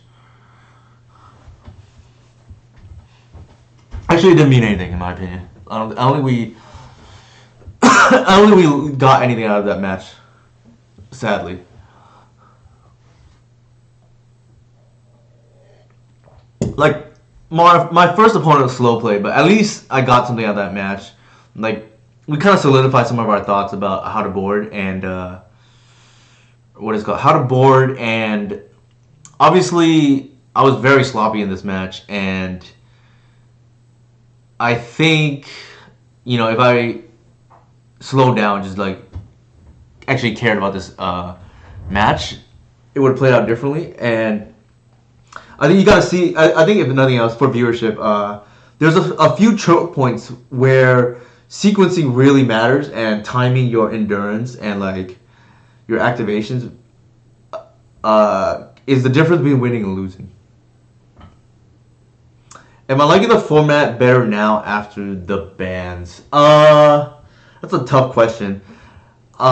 Me personally, I like very competitive metas, and I know I like it when I think players play the best decks, and I don't think that's quite true right now because every time there's every time there's a banning, players resort to their pet decks, which is fine if it was something like Storm that was like really, really hated out by Vexing Bobble, right? Or like I guess Creative Technique's another one, right? Just cannot beat Vexing Bobble. But there are certain decks that I don't think were really held down by either of the two bannings, like Frog or Bobble, and that those decks just have fundamental problems. And I don't really enjoy playing against like those kind of decks because I think in the long term they go away, but like I don't learn anything per se from facing them. I know that doesn't come off the right way, but obviously you can clean up the language there. But more or less, like to me, it feels not as competitive, and I like competitive metas, even if I'm losing more, if that makes sense. Yeah, see, that's fair, and everybody's welcome to their prerogative. It's just like what, and I'm not gonna tell what people can and cannot play. It's just what I'd like to play against, and I don't like to play against like I didn't enjoy the previous match, even though I won, and I enjoyed the Doomsday match, even though I lost more. Hopefully that makes sense to everybody, because I just don't think it would be relevant down the road, if that makes sense.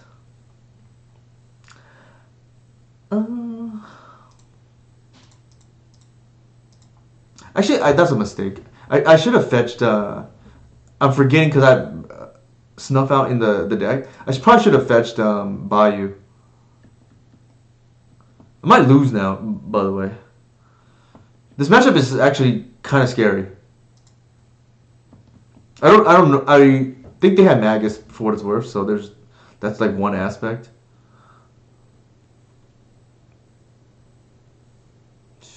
Yeah.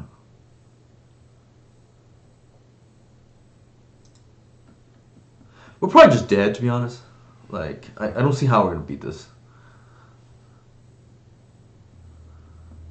Should have. What is going on? I guess they wanted a draw, which is valid.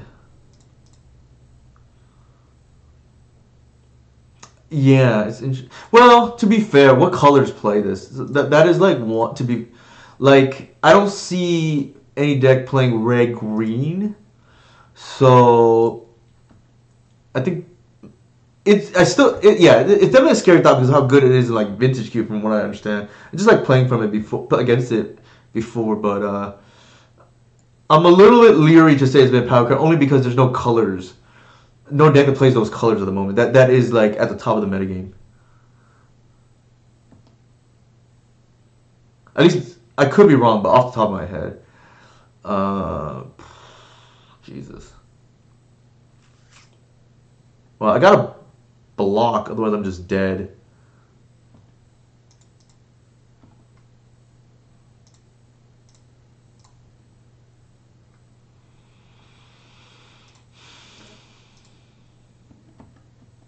For sure. I'm pretty sure I lost. But again, I think I don't mind playing against this deck because I think this finished second in like the challenge this past weekend. One of the challenges. There's so many now.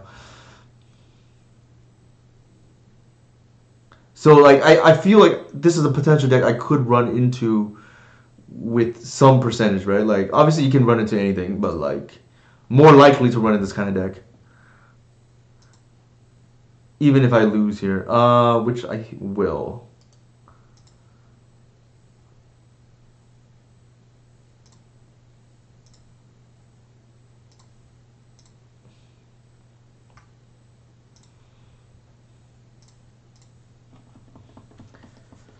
I think it's probably over. I think we needed to draw Snuff Out. This is the kind of match that is very hard if you don't draw Snuff Out.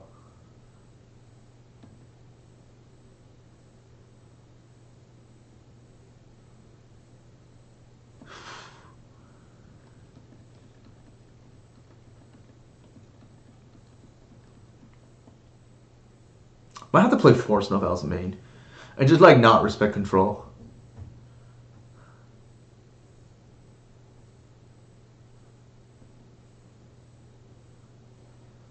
So we're dead because they. Hey Eli, how's it going? Actually, Goblin Lackey. I think that's Eli. I forget. Like, actually, it has the sword, so it must be Eli because I don't know the other Goblin Lackey. That's how I actually distinguished before I what's it called? Before I lost here, I was like, well, it has a sword. I wouldn't have given the other one because I don't even know the other Goblin Lackey. I think the other one's like one Goblin Lackey. Now that I think about it.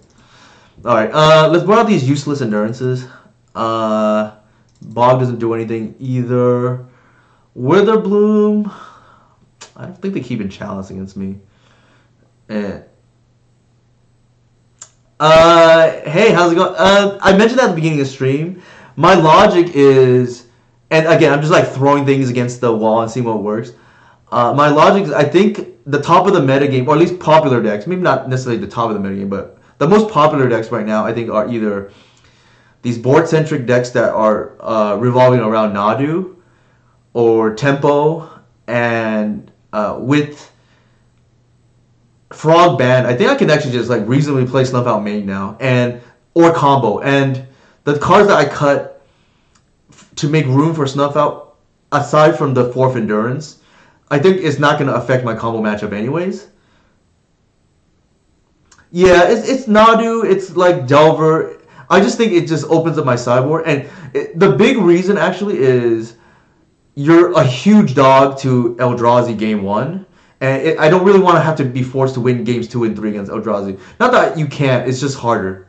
Yeah, Eldrazi is the big one. I think Moon, you can realistically beat game 1 because white is better.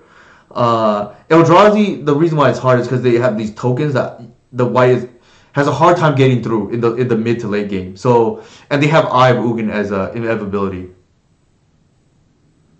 I have felt like removal doesn't help against. I think it does, but I can only play 4 Snuff Outs. I would play like 6 if I could, but there's just no other printing around. Okay, I better figure out what I want here. Maybe Force. I think Wasteland is possible. I don't think Command. Like, what do they have that Command even hits? Maybe there's that. I could have missed misboarded here. I don't know.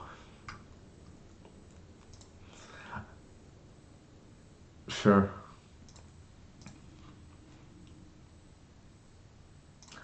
So that's kind of my logic. Again, I kind of throwing a bunch of things against the wall today.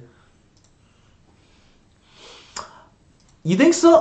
To me, okay. There's two types of games that I lose against Eldrazi, and neither of them. Well, I guess some of them invite command. Okay. So the games that I've been losing to Eldrazi recently are the ones where they kill me on turn 2. So that's why I like skewed that way because of my own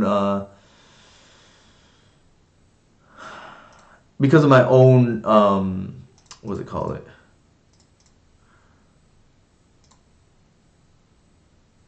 I think I want maybe I want collector move, or do I want maybe I want.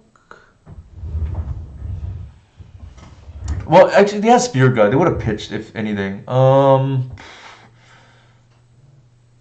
Maybe I should still get white. Just like F it. Who cares?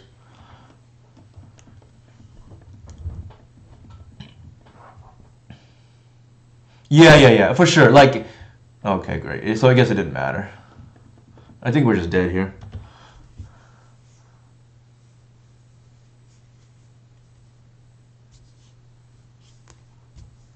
I think we're just dead there. Again, this is the problem against some of these moon decks where like I want to keep Snuff Out hands and I die. I have no choice in my opinion, because if I don't turn on Snuff Out there, it's a dead card in my hand anyways. And I felt like I'm not supposed to play around two different things, right? If they moon me plus have removal, right? So I'm gonna only play around the one, and it didn't work out this time, but I think I stand by that play. It is. I had thought about Dismember as like the fifth Snuff Out. It's definitely like on my radar, I guess. It would definitely help here. It would help against Eldrazi too. I just really wanted to test what is it called? The Witherbloom command this league, and unfortunately we didn't play against Eldrazi, so that's unfortunate, but it is what it is. I'm kind of curious how it would line up against Doomsday. In theory, you can cheese a win, but like, I feel like they can probably just beat it too. The good thing about this matchup is at least it's quick to make up for the fact that the first two game matches we played were quite long. I'm just gonna F6. You can catch up on the chat here. But yeah, that would be the reason for the Snuff. And also, like, one of the cards that I cut was the second Safekeeper, which I liked a lot in the Frog meta because a lot of the Reanimator players were playing removal. But listen, we're just dead. Yeah. But that's kind of changed now. I feel like a lot of the more popular decks don't play removal game one, so I think Safekeeper's value has gone down. Not to mention, like I said, I really wanted to fit. I feel like Snuff Out is quite good in the meta, at least against the non-combo half of the metagame, right? And then the combo half, like the cards I cut besides the 4 of Endurance, it wouldn't matter anyways. So like, I cut one of the Keen Eye Curators, and I kept the one on the board. I think game one especially, you're probably going to be dead before it's relevant. Most of the time. Nope. I don't know why this happens to me. When I play more lands than like any other player historically in the Cradle community. Granted, a lot of them are colorless, so that, to be fair. The Talon Gates, the Bog is virtually colorless. Well, the Bog I guess produces black, but tapped. The 2 Cradles, that's 5 I guess. Like, it really is 19. If we're being, completely fair. Alright, this is significantly better. I think I'm going to take my chances and just like fetch value, but we'll see.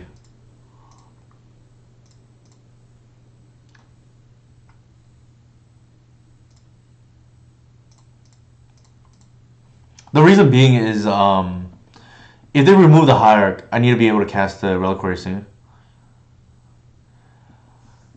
Um, the reasoning, Eli, is because it was a virtual 5 anyways, and I felt like my next 5 is probably better on average. So what I mean by that is the second Once Upon a Time and the Hoof are both dead. Yeah, so that was my logic. Uh, if it was 5, I'd probably keep. But because it was 6, and I think on average my 5 is going to be better than that, that's why I'm more. Because the second oof, Once Upon a Time, sorry, not oof. The second one is a virtual mole early on, and so many games are decided by like turns 2 and 3 anyways. I just felt like we could do better, and I think this 5 is better.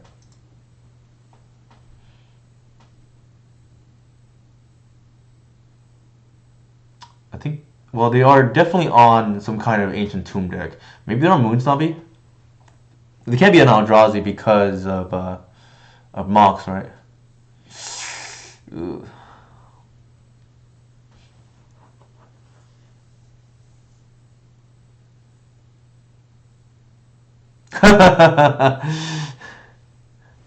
Yeah, I feel you, Eli. It's funny you mentioned that because like I got some pushback, and it's not as big as it once was, maybe a few months ago. I got some pushback when I cut Underground Mortuary, and the logic was just like I can't stomach that many of these like one-offs, and just like and I don't want to draw. And I felt like Legacy was so fast too, especially that I felt like most games were decided by turns 2 and 3, and the ability to tutor for it probably wasn't going to be relevant in that metagame. So I made the controversial decision to cut it.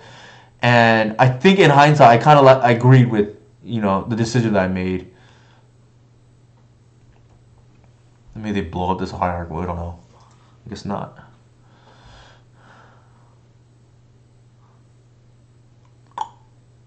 We gotta lower the noise gate on your mic, my dude. Speak up. Oh, sure. Yeah, if somebody can help me do that. I'm like very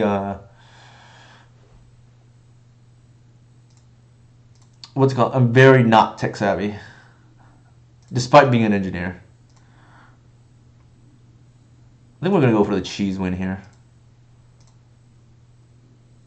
You can lower the gain on the mic itself. Like I said, I am not tech savvy. If somebody is willing to walk me through that. Actually, let me see. Okay, I'm looking at the settings here. Maybe I can fix it in real time. Mic.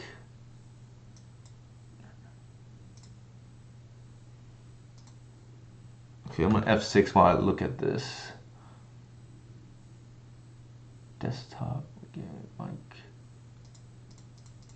Okay, tell me if that helped. I like did some stuff right now.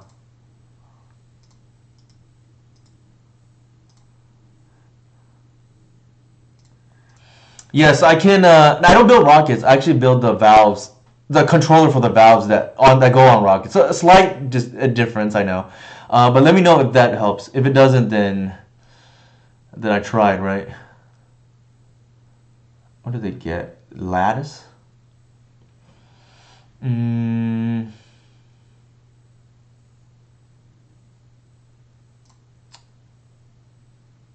think it's like this. And then we'll see what. Oh, I see. You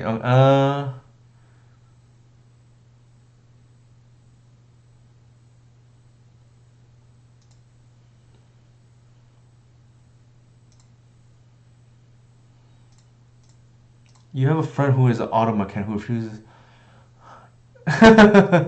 Yeah, I know about that life. Like, what am I doing here? Oh, right.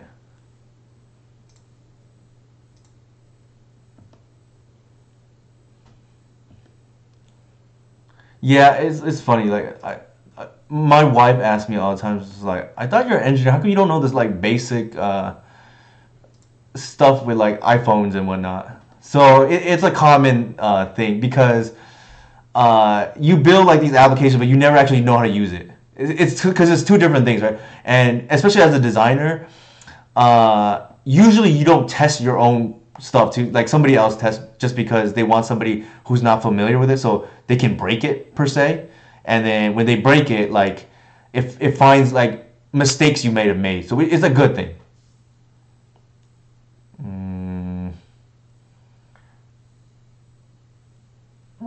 I don't think I'm supposed to block. I could be wrong.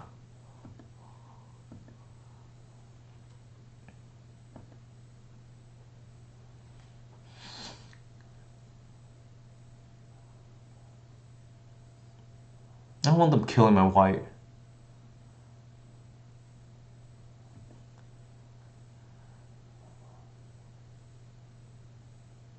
You gonna lattice me? Oh.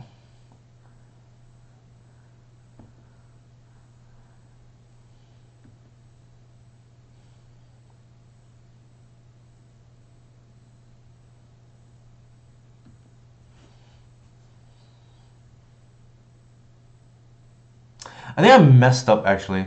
It's possible I'm supposed to just attack with a oof. If they block.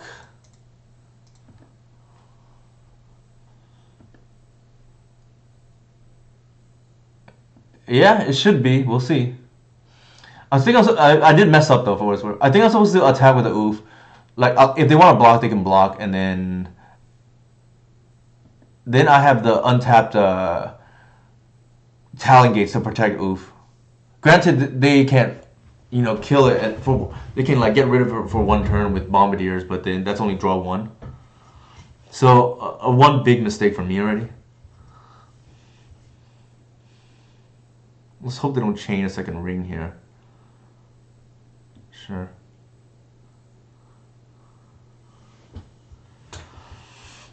It's only game if you don't mess up the way I did. So we'll see.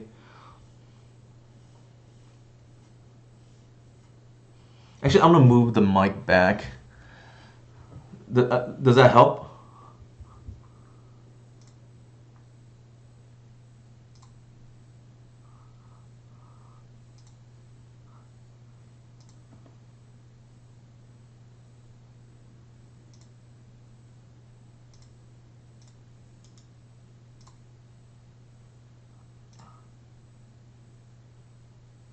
Oh yeah.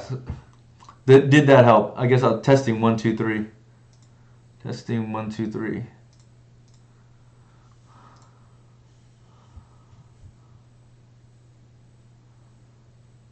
Okay, that helps. Yeah. All right. I'll. Maybe it was just a matter of moving the mic back then.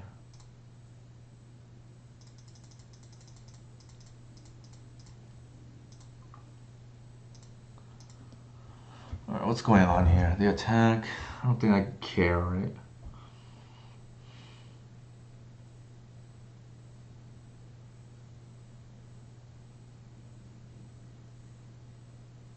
I guess I block just in case, and then no, I think I just ignore it. Well, it's kind of annoying.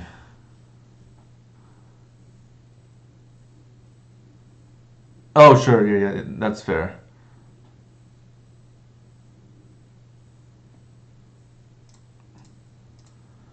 Yeah, I'm not even thinking right now. I'm like autopiloting.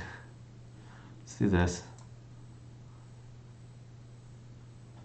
Oh, that thing has menace. That's right. Okay.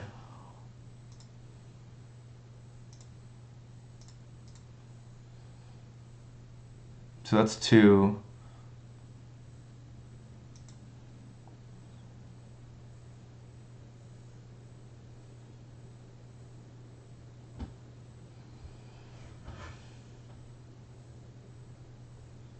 Interesting.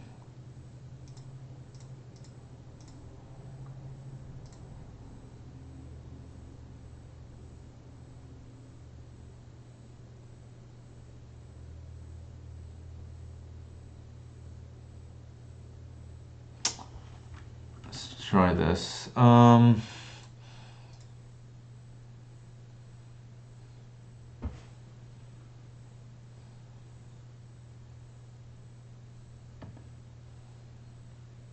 I'm gonna kill my thing and then I'll just like phase it out, I guess.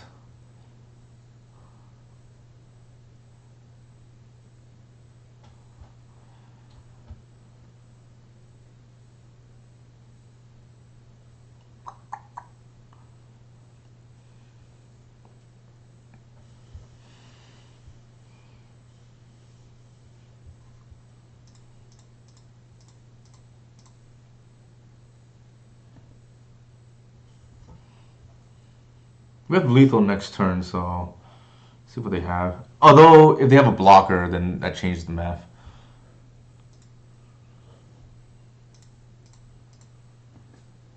This one on F6 now. I may not have even done that optimally, but I don't want to spend too much time. What? Oh, they sacked it. Okay, I see. That's fine. Another ring, maybe?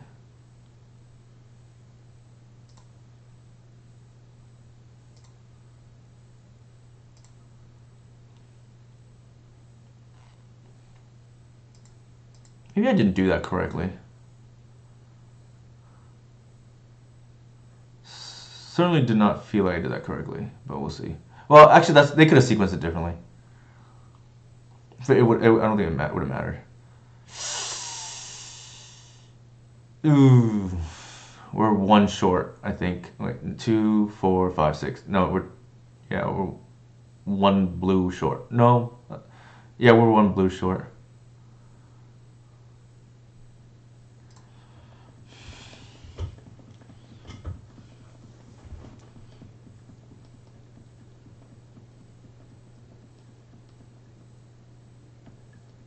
Because if we had waited,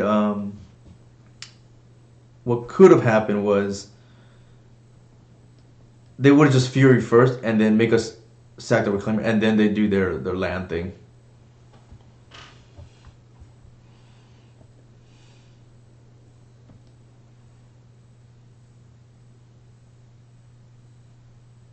Is there any reason...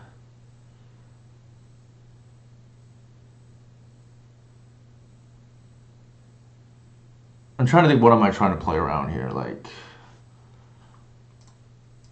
I guess they could have that one creature, I don't know what it's called, but like I feel like it's a forced play anyways.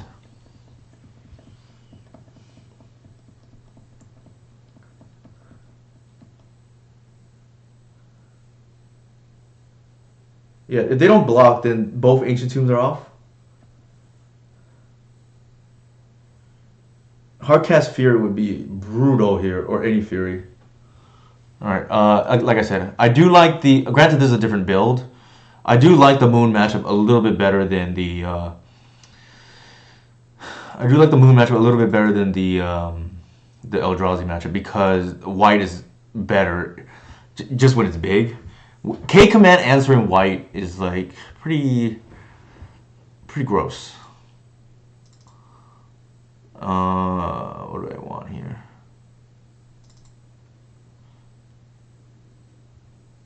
I bought a Hoof because I don't think they can beat an Atraxa. Obviously, you have to also not draw your Atraxa, so that is part of the equation.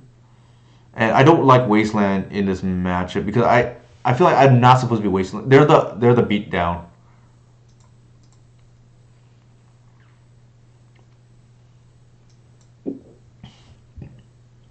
Hey, Renatus Vampirus.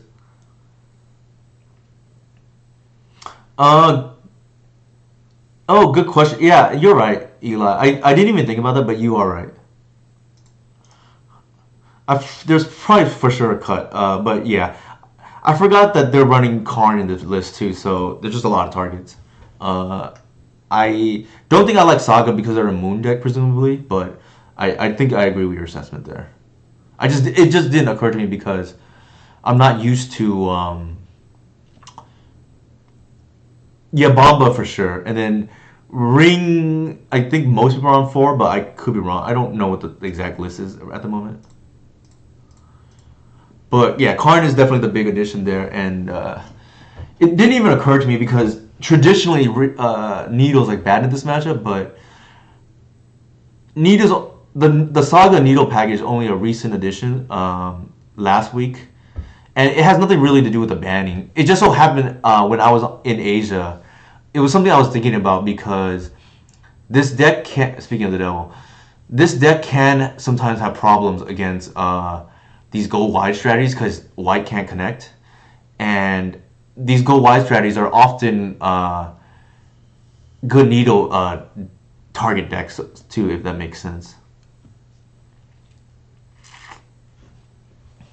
It would be useful right now, but c'est la vie, right?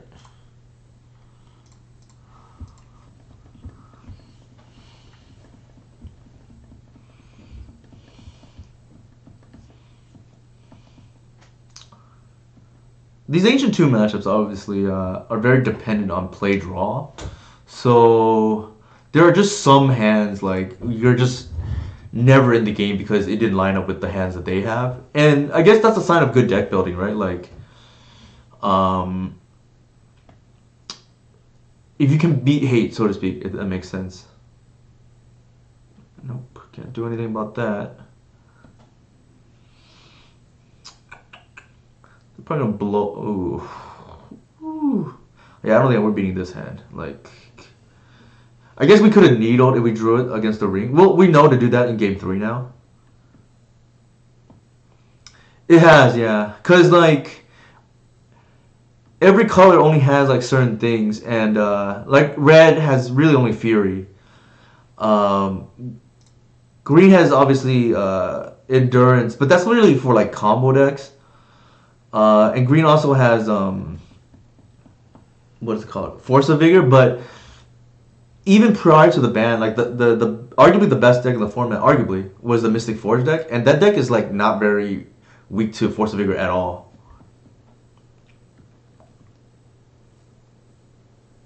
What are you, so Eli? I haven't been following. Are you just playing Ancient Tomb in Goblins? Or are you playing like Eldrazi or Moonstomp or one of these other Ancient Tomb decks? Like I do think Ancient Tomb is just like might be the best card in might be the best card in Legacy. Like I'm willing to throw that out there. I think at least from a power level standpoint, I think it's like Ancient Tomb 1 and maybe Cradle 2. And the reason why I give an edge to Ancient Tomb is because the extra mana on turn 1 means so much more. Yeah, I believe it. I think Ancient Tomb is. I mean, I don't know anything about goblins, but like, if you can play 4, I can even believe that's being correct. Like, outside looking in, obviously. And like I said, I think Ancient Tomb, in my opinion, at least, is the best card in Legacy.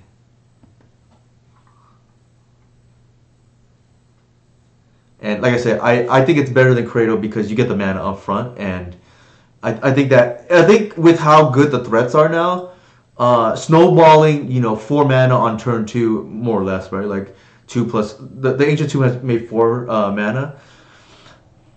I think that goes a long way. All right, what are we cutting here? I can see cutting a lair. I don't really want to open with that.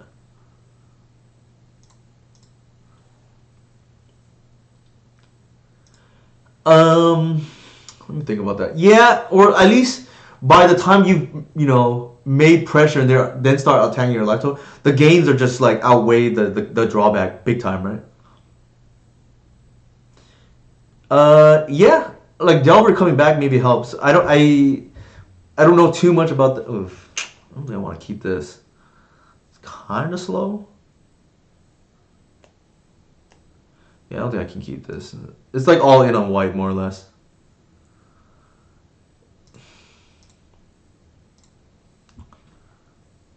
Leyline of the Void.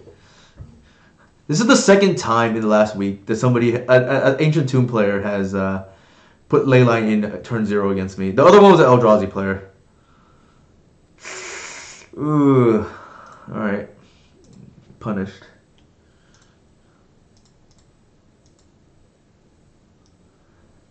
I think I have to get the basic here.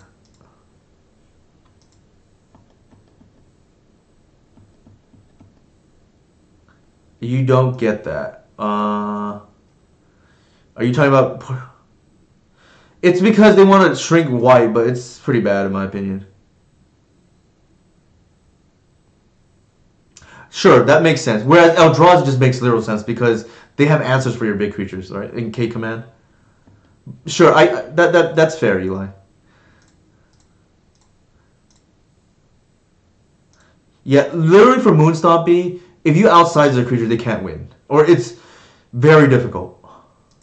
So that is a fair assessment. I think I kind of regret bottoming the. I think I kind of regret bottoming the whatever now, the Arbor. But if they Fury me, then it's pretty bad here too. Might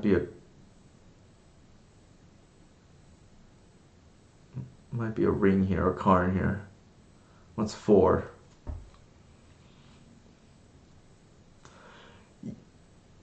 Oh, all right. Well, on the bright side, the Arbor would have died anyways.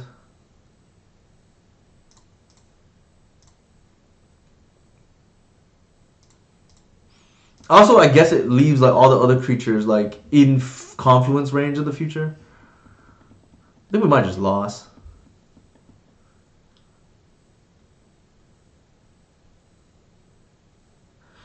We need to hit a black source in the worst way.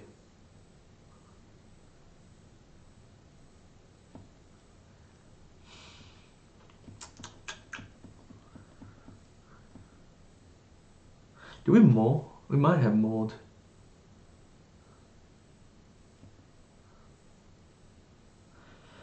Uh, I know my streak against them is gonna be broken this match.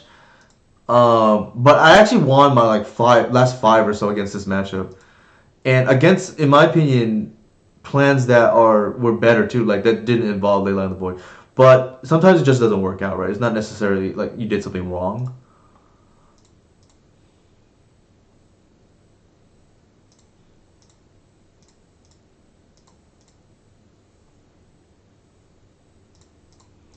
Yeah, I don't want to. I think if true, Eli, that makes very little sense to me because I think Fable is like arguably the best non-land card in the deck. I think yeah, I think Fable might be the best non-land card in the deck. Yeah, so I'll defer to Eli, who's played his fair share of goblins and played his fair share of Ancient Tomb.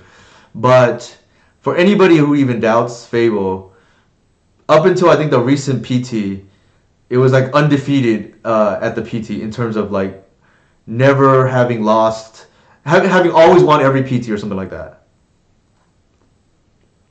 It's definitely a certain mindset that goes on with playing Moon Stompy. You have to be more aggressive. I'll put it that way.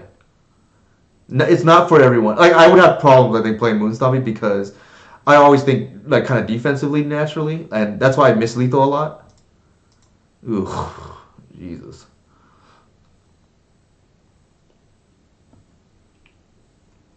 Is it an artifact too or no? I guess. Okay. It's pretty gross. I think I'm probably just dead now.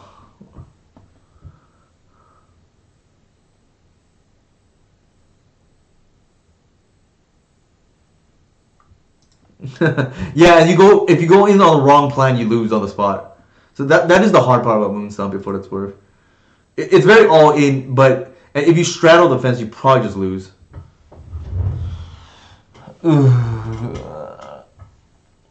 I mean, we have to block, right? Like, that's kind of brutal.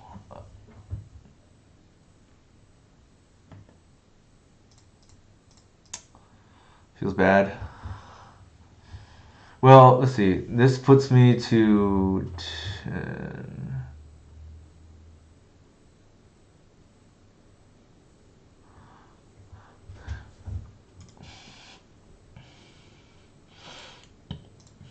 So if I do that, then I live, I guess, and then I can kill the Karn. The problem is like,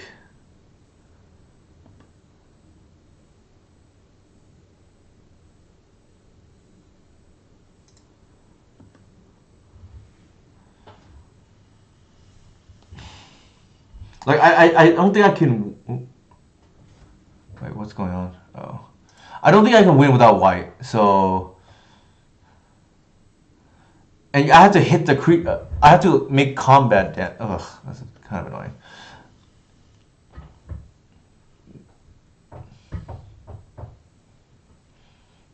I have to take the Karn potentially out, but at the same time, I think I have to get the initiative.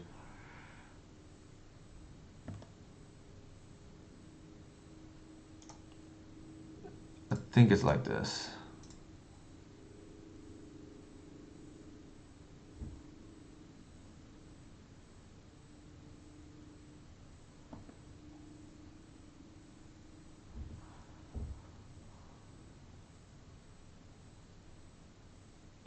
Did they just freeze?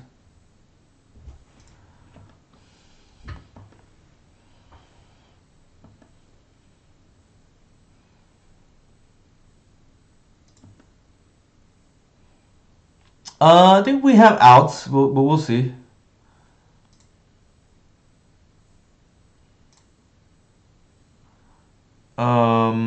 Well, definitely the hierarch is one. And then the question here is like, do we white? I think we try to cut out their thing.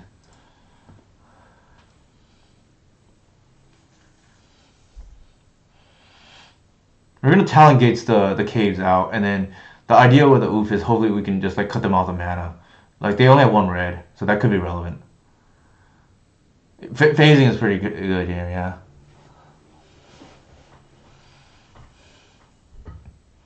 It doesn't feel like the second white's gonna do anything. So like, how many Talon Gates do I have left?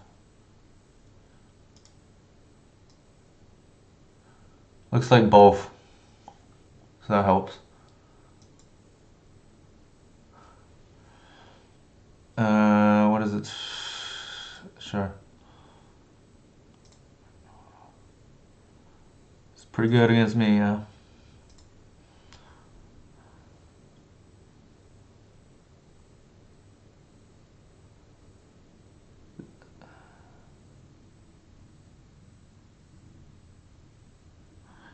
Karn plus is lethal.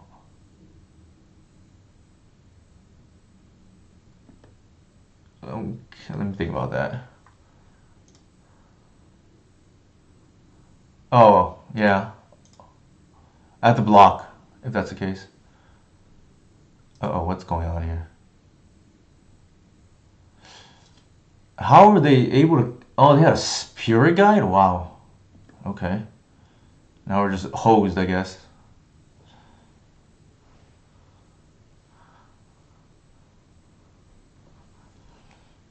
Yeah, I think we're just dead here now. That's... I did not expect them to be able to, like, fury... They literally took the whole hand here, right? That's pretty gross. Yeah, we're dead, like, 20 ways over.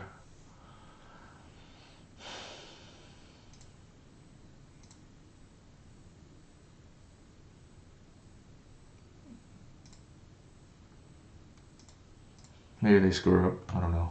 But we're dead. So it doesn't really matter. Yeah, maybe they missed the line. I don't know.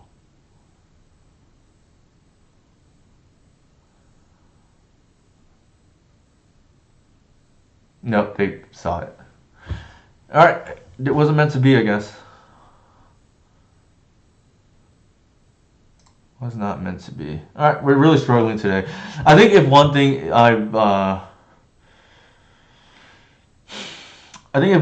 that I've kind of solidified tonight. See, I don't know. It's weird. Like I don't think ley line's correct there, but maybe it helped them win. It is a plan, but like before that, it did matter for sure because it definitely like it kept it so that my wild reliquary couldn't take over the game in the way it normally does in this matchup. And so, interestingly enough, like maybe that is correct. I don't know. I'm willing to buy that. I don't buy it being correct out of Eldrazi for what it's worth because, like I said, they just have natural outs and K command to it anyways. So, but you know, what do I know, right?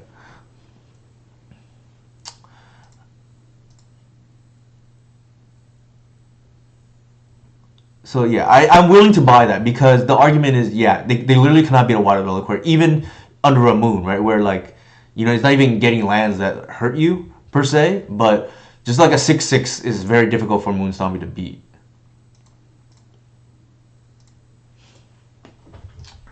Okay, back what I was talking about. I do think I'm not as sold on Witherbloom Command. But, like, whatever the slots those are, I need those slots to be good against Moonstompy. In addition to, I think we have a lot of mana here. Just take the protection, I guess. Don't agent me here, please.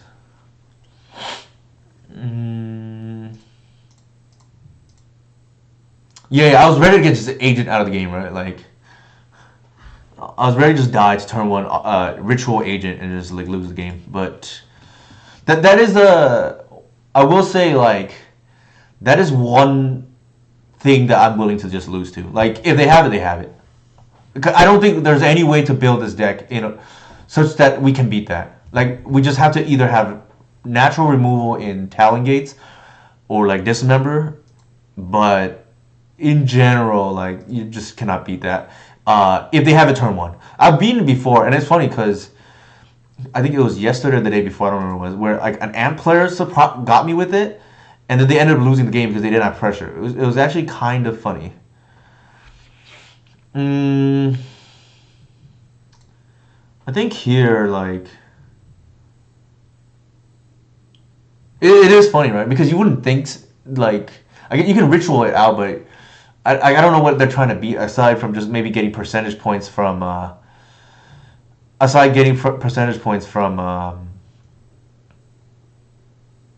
the Green Sun Zenith Nadu decks. I think here, like, what do we want to do here? I feel like it's ramp.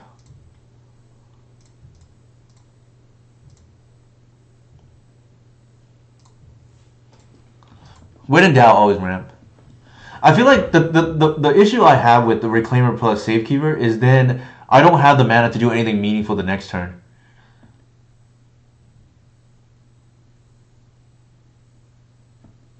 Oh, they definitely have agent here.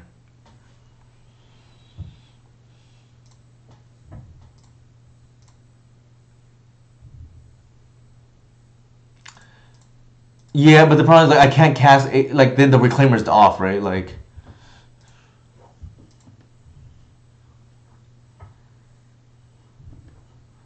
So when the agent in here, I'm gonna get my lair.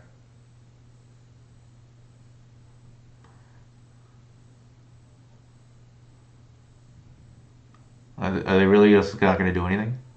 Because I know they're trying to get me here. Sure.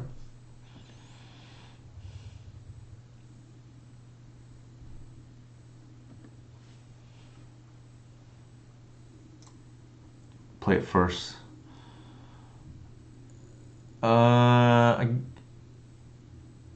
It really is. It really is. Do I attack here?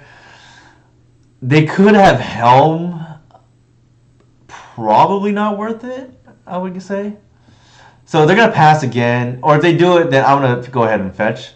But they listen. It's so funny. It really is. I think this is the most telegraphed it's ever been. Like I don't recall a match that I've had where agent was this telegraphed.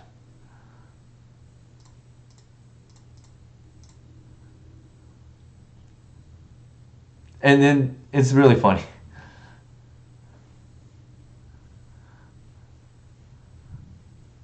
Now they have to make a response, right? Like now I'm ahead on board.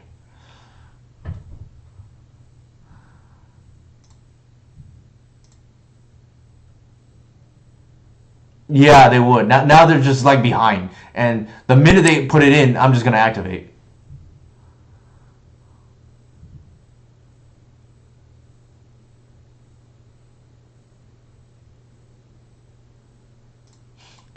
How funny.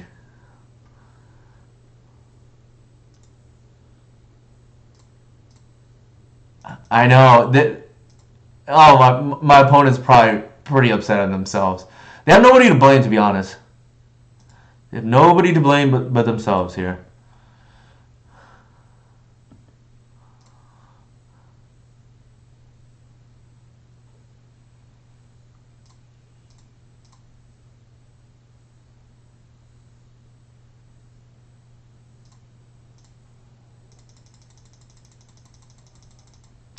Like, why not, right?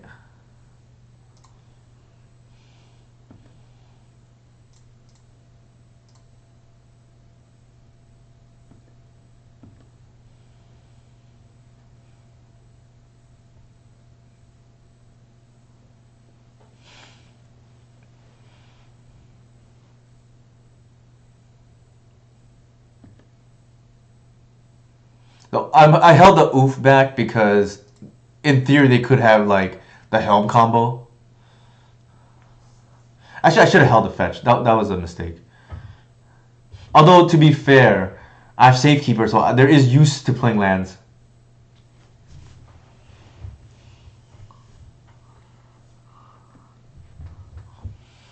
I don't think they can attack.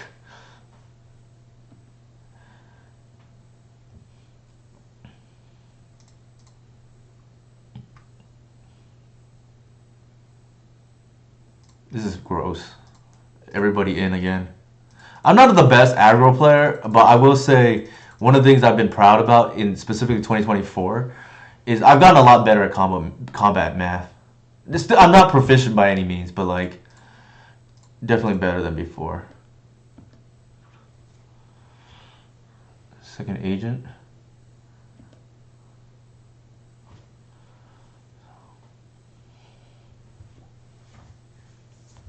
Our opponent cost themselves the game by trying to get us, and instead they got nothing. It's like that meme. I don't know if you've seen it. Like the person comes out with a platter and there's nothing in it.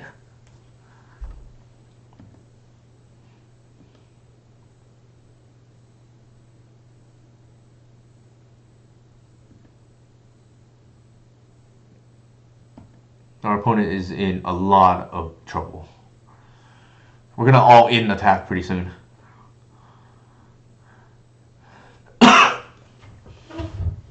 The layer of the Hydra doing work here, because our opponent tried to get us and just got themselves. It's like the DJ Khaled meme, right? Like you played yourself. We would not be able to do all of this if our opponent just like played safely. Instead, they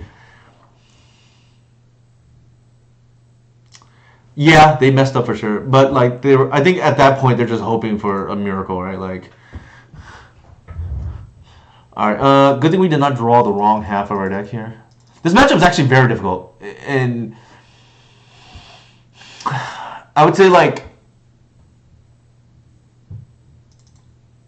we don't know what they have actually. What do we see? Bowmass as an agent. I think maybe we just leave the oof just in case we need a tutor for it, like to deal with Helm. I don't think this is a bog match. We didn't see any kind of like shenanigans.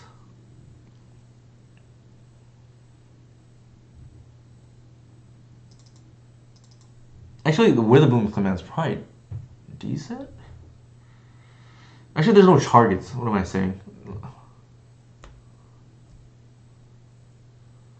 We didn't see any. I think we're gonna keep the oof as a hedge in case they are Helm, and not bring in the other like dedicated anti-Helm cards like Needle and Force. How do I know? I have a sideboard map here.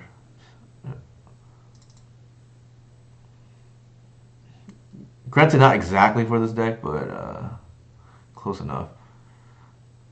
Endurance, yeah, I think endurance is probably fine. I think you want to be ahead on board.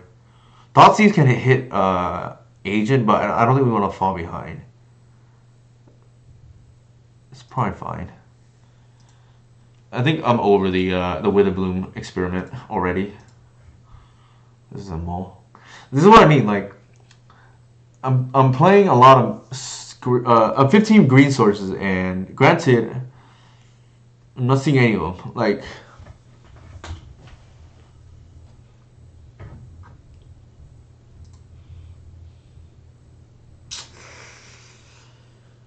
yeesh.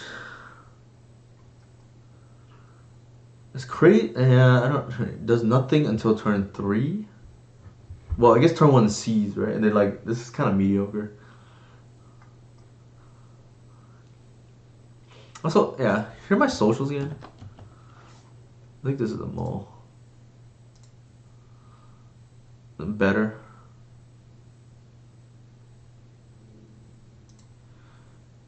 I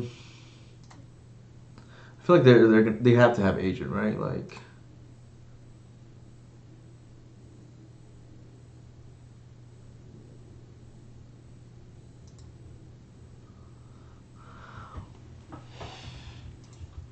Let's see if they try to get me again.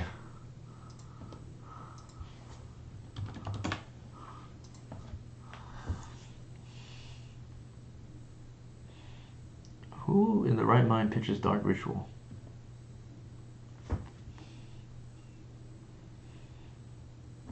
At least the coast is clear. I don't have to like worry about getting got by agent here.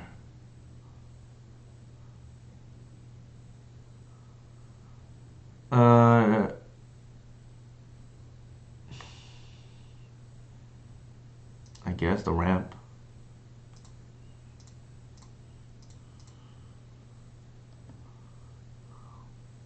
They bowmasters me here, that's fine. I'm gonna turn to white and then hopefully that can go the distance. If it's on the play, probably pretty high.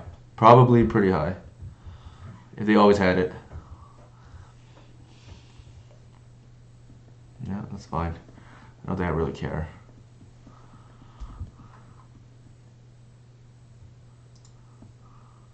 The more annoying thing is actually the chump blocks.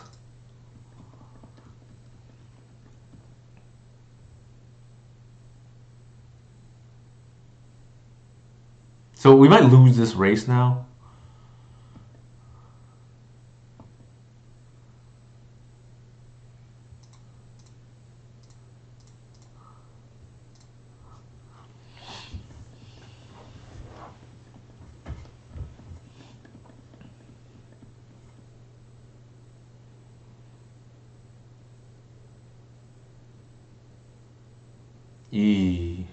Alright.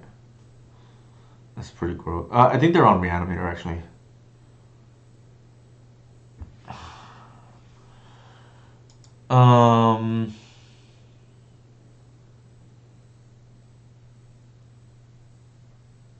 Other creatures get -2, -2. I don't think it works the way they think it does. I don't think it works the way they think it does.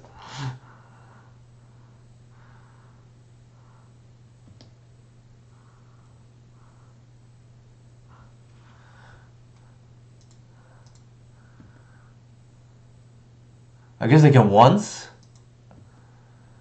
Like, what is going on?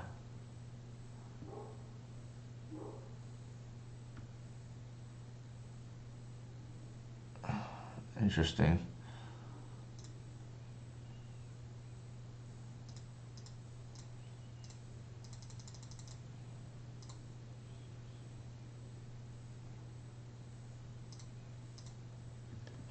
We're all in on a certain angel right now.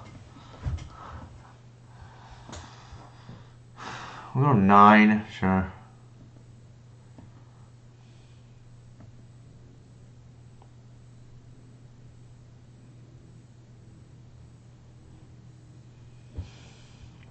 The top deckings, okay, they just reveal their hand, that's fine. Alright, we're all in on a certain angel.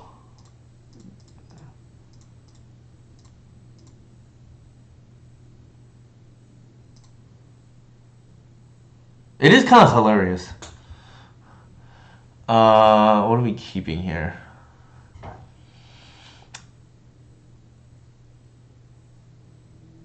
I know, it would have been just so terrible, right? Like, I think we keep the land. Well, it's tough. We can't Thoughtseize, well, not really at least anymore. Cannot really Safekeeper either. At least not this turn. Maybe the following turn just like protect it. So that's fine. And I guess this.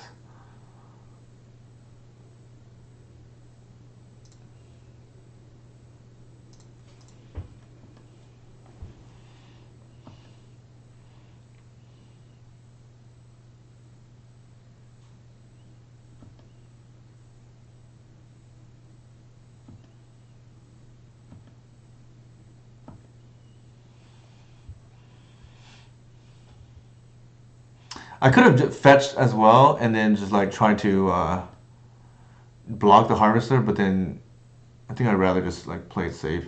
If this resolve, we probably win. Yeah, that should be game now. Is there any reason to give us our opponent an out here? Probably not.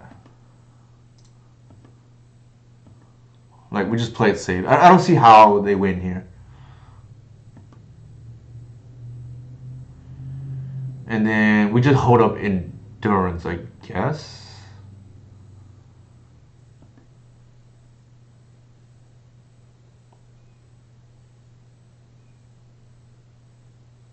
Yeah, I don't think they play it. They have so many creatures. I'm just thinking like, what do I lose to here? And the minute the safekeeper resolve, I figured the game was probably over. A very strange line that they took there, just like reanimating their stuff, but. I think a couple of takeaways. Just to recap, like we threw stuff against the wall. See what stuck today. In theory, I'll let Eli chime in too, since he plays a lot of Ancient Tomb. And I think I know what Eli's gonna say, but we'll see. I think the list that we played today, I feel good about the main deck. So like, the 3 snuff outs, the 3 endurances, yeah, 6 free spells, game 1. Maybe you can even play more. I just don't know what else you can cut, right? Like I've already done as much cutting as possible. I don't think you can cut the oof, maybe. But then again, that would still be the 75. So what are you gaining?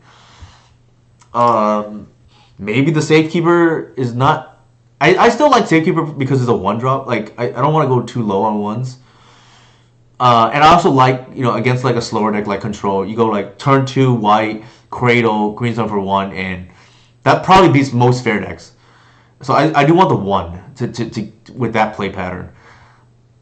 I think the sideboard is where it's kind of a mess right now. Like, and I think Eli or anybody who plays Moonstompy or Ancient Tomb, I should say, probably the best card is Dismember against those kind of decks.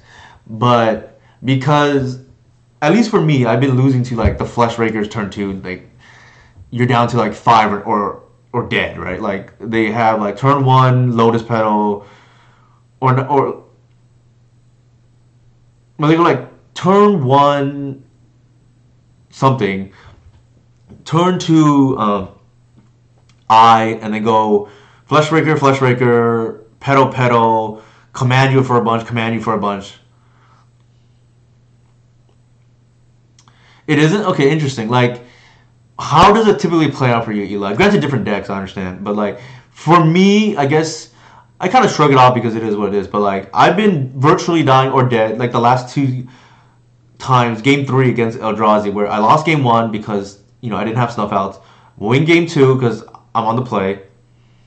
And then game 3, I could be unlucky. And then one person literally killed me on turn 2. And then the other person, I was at 3. And, like, under a ton of pressure. It could be that you have Wasteland, and I don't. That's entirely possible. But yeah, I think the longer games that I've lost to Eldrazi were ones where, like game 1, for instance, the Eye of Ugin, I just don't have Wasteland to deal with their Eye. So that's like one way I lose. Another way, less common now, especially now that I've dealt with the Eye potentially, is like they have a chump blocks, right, for ages, and that just buys too much time until they find like command or something. But I don't think this does what I want it to do. So I tried Invigorate, which is like obscene. I tried Invigorate, which is obscene against what is it called? Invigorate is obscene against like Delver, but the matchup is just so lopsided in our favor. I just don't think we need invigorate for more blowouts. Like it's nice, obviously. When I was playing it, I got a ton of blowouts against Delver, just like game on the spawn game too. They try to bolt my white and they just like lose, right? And then I have played Toxicrene. It's a little bit narrow and it works. I would say like most of the time it's too slow is my problem with it. But what I do like is it does give end game, so that is like nice. And sometimes you have like 5 mana. If they don't have a flush breaker, they just lose on the spot. I don't know if that's worth it overall. Maybe it is. Eldrazi is like really popular, but my experience is Toxicrene at the moment really would be for one matchup. Now maybe that's worth it because endgame against a very popular matchup, sounds okay to me. But like lands is already pretty favorable, and that's if you even run into a lands player, which is not very popular at the moment. Depths has just completely fallen off as far as I can see. And what other deck would I want Toxic? I guess Cloud Post, which is tough if you pair into it, but I don't think it's that popular either. Outside of like True Futurism, right? So that's not a bad suggestion, and one I've played in the past. The reason why I cut it is, hey Tim, how's it going? The reason why I cut Toxic was because it was narrow, but that's pretty good recommendation. And then Dismember is obviously the one that like is next best as far as I can think of. Like I was hoping this would be pretty flexible enough, but we didn't play against Eldrazi, I don't think tonight. But the way it performed against Moon Stompy, I'm not convinced. As for lands, yeah, I know you guys exist, but I haven't seen a lands player in a good minute, and I think the matchup is pretty favorable ever since the printing of Wild Reliquary. Yeah, I think so too. And I did mention at the beginning of the stream, every time I have tried this card, and I've tried it many times, it has always let me down. I've never played more than 2 leagues in a row with it because it's just like I got frustrated with the card. And unlike crop rotation, which goes in and out a lot, and at least crop rotation, when I'm right about the card, it is quite good. It's just that the card is like, it ebbs and flows with the meta, right? Like, it's very good in some metas, specifically before Talon Gates, to deal with Merit Lage and Galak Teague. It was part of the, what is it called? It was part of the package that Cass, used that I recommended when she top 8'd the Eternal Weekend last year. So it was a 74th and 75th card that we added to deal with Galak Teague out of Green White Depths. So, but that might just be a moot point now because of Talon Gates. Anybody have any questions? Or Painter's Servant is good, but probably only one card. One deck, right? Maybe it is just Dismember, or I can see maybe it's Unhinged too, but like just Bordy and Toxicrene against Delver. Like, sure, it shuts off our Cradles, but like that's a pretty big creature for them to beat, and so it's pretty straightforward.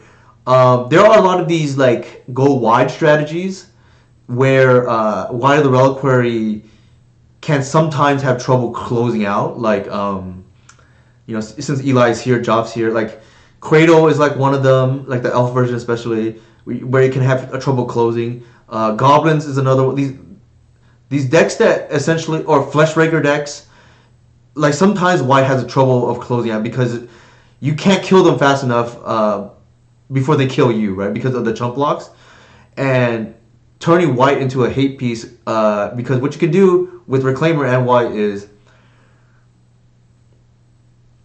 so what you can do with White and Reclaimer is, turn 1 Dork, turn 2 Reclaimer, Reliquary, either one or both, and then turn 3 on your upkeep, activate, and then chapter 1, and then goes to main phase chapter 2 immediately. The reason why you want to do upkeep is you don't want to accidentally draw in your draw step.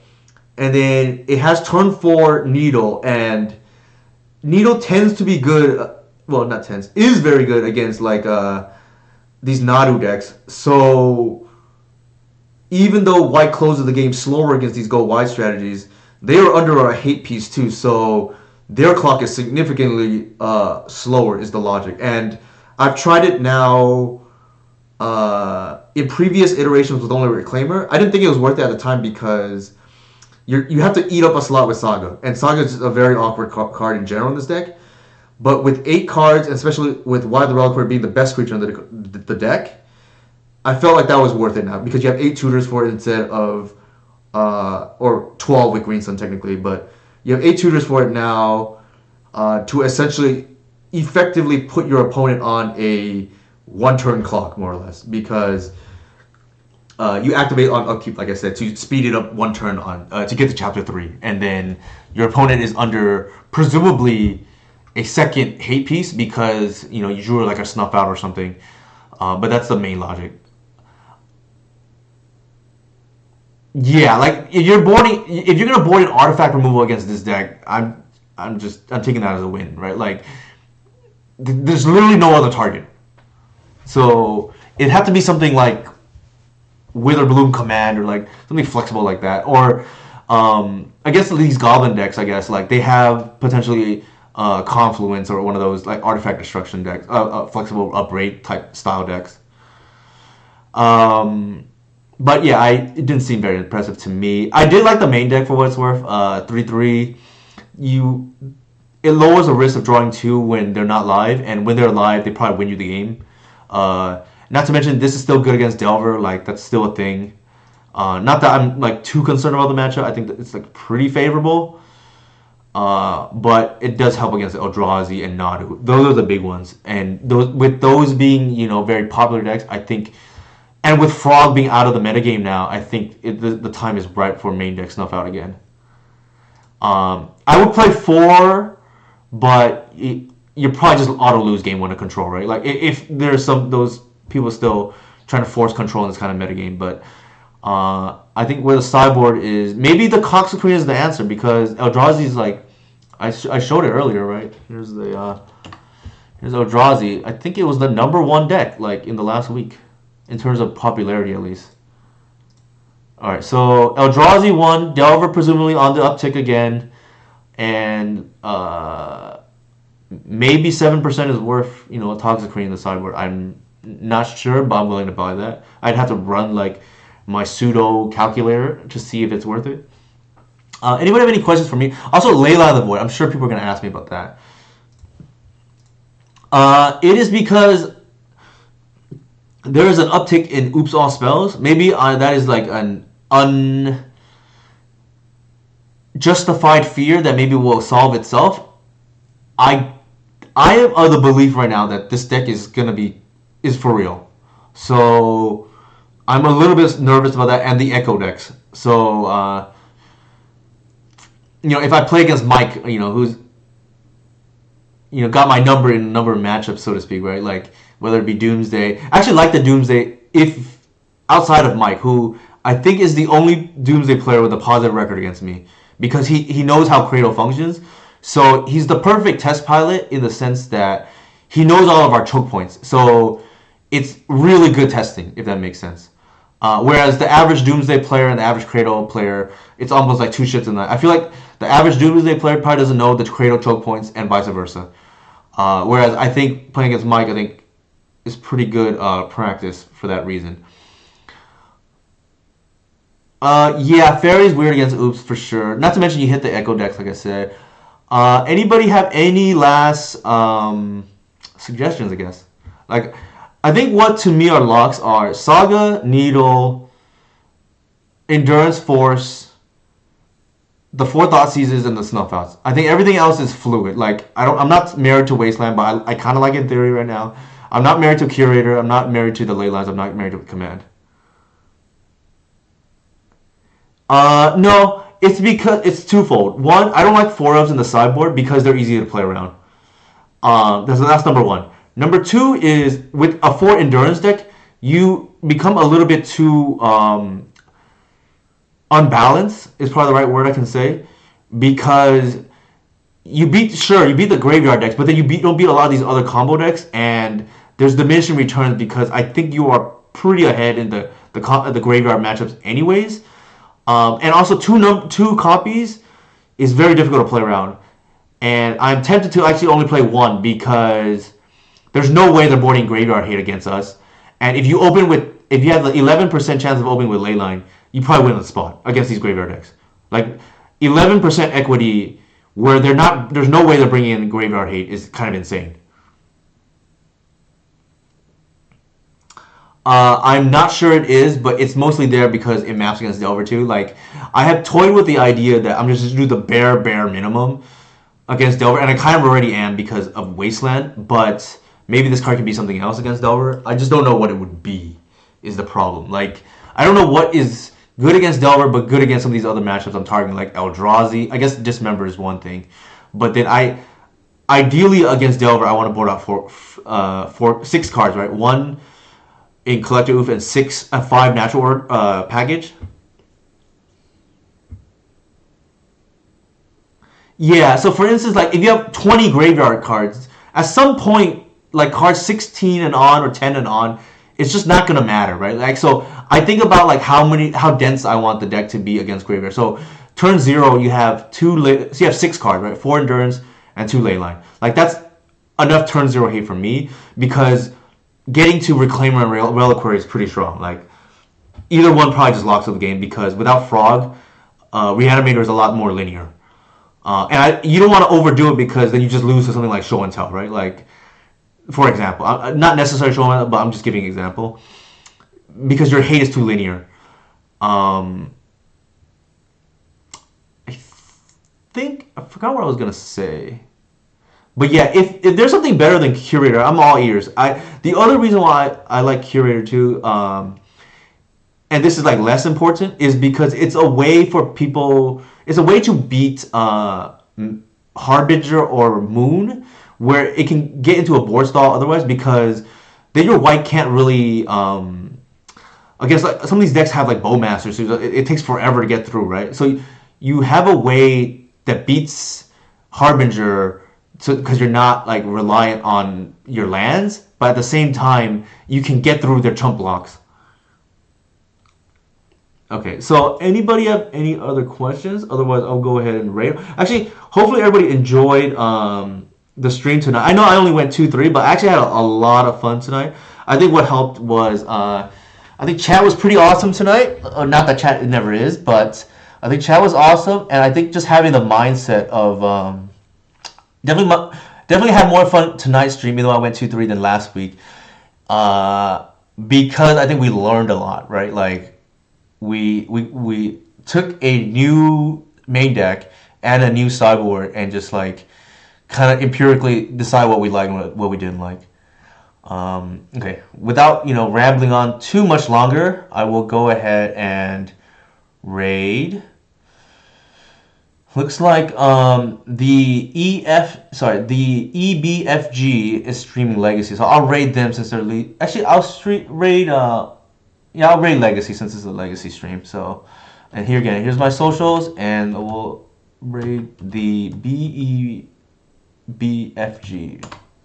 I don't know who this person is, but hopefully you've enjoyed my stream tonight.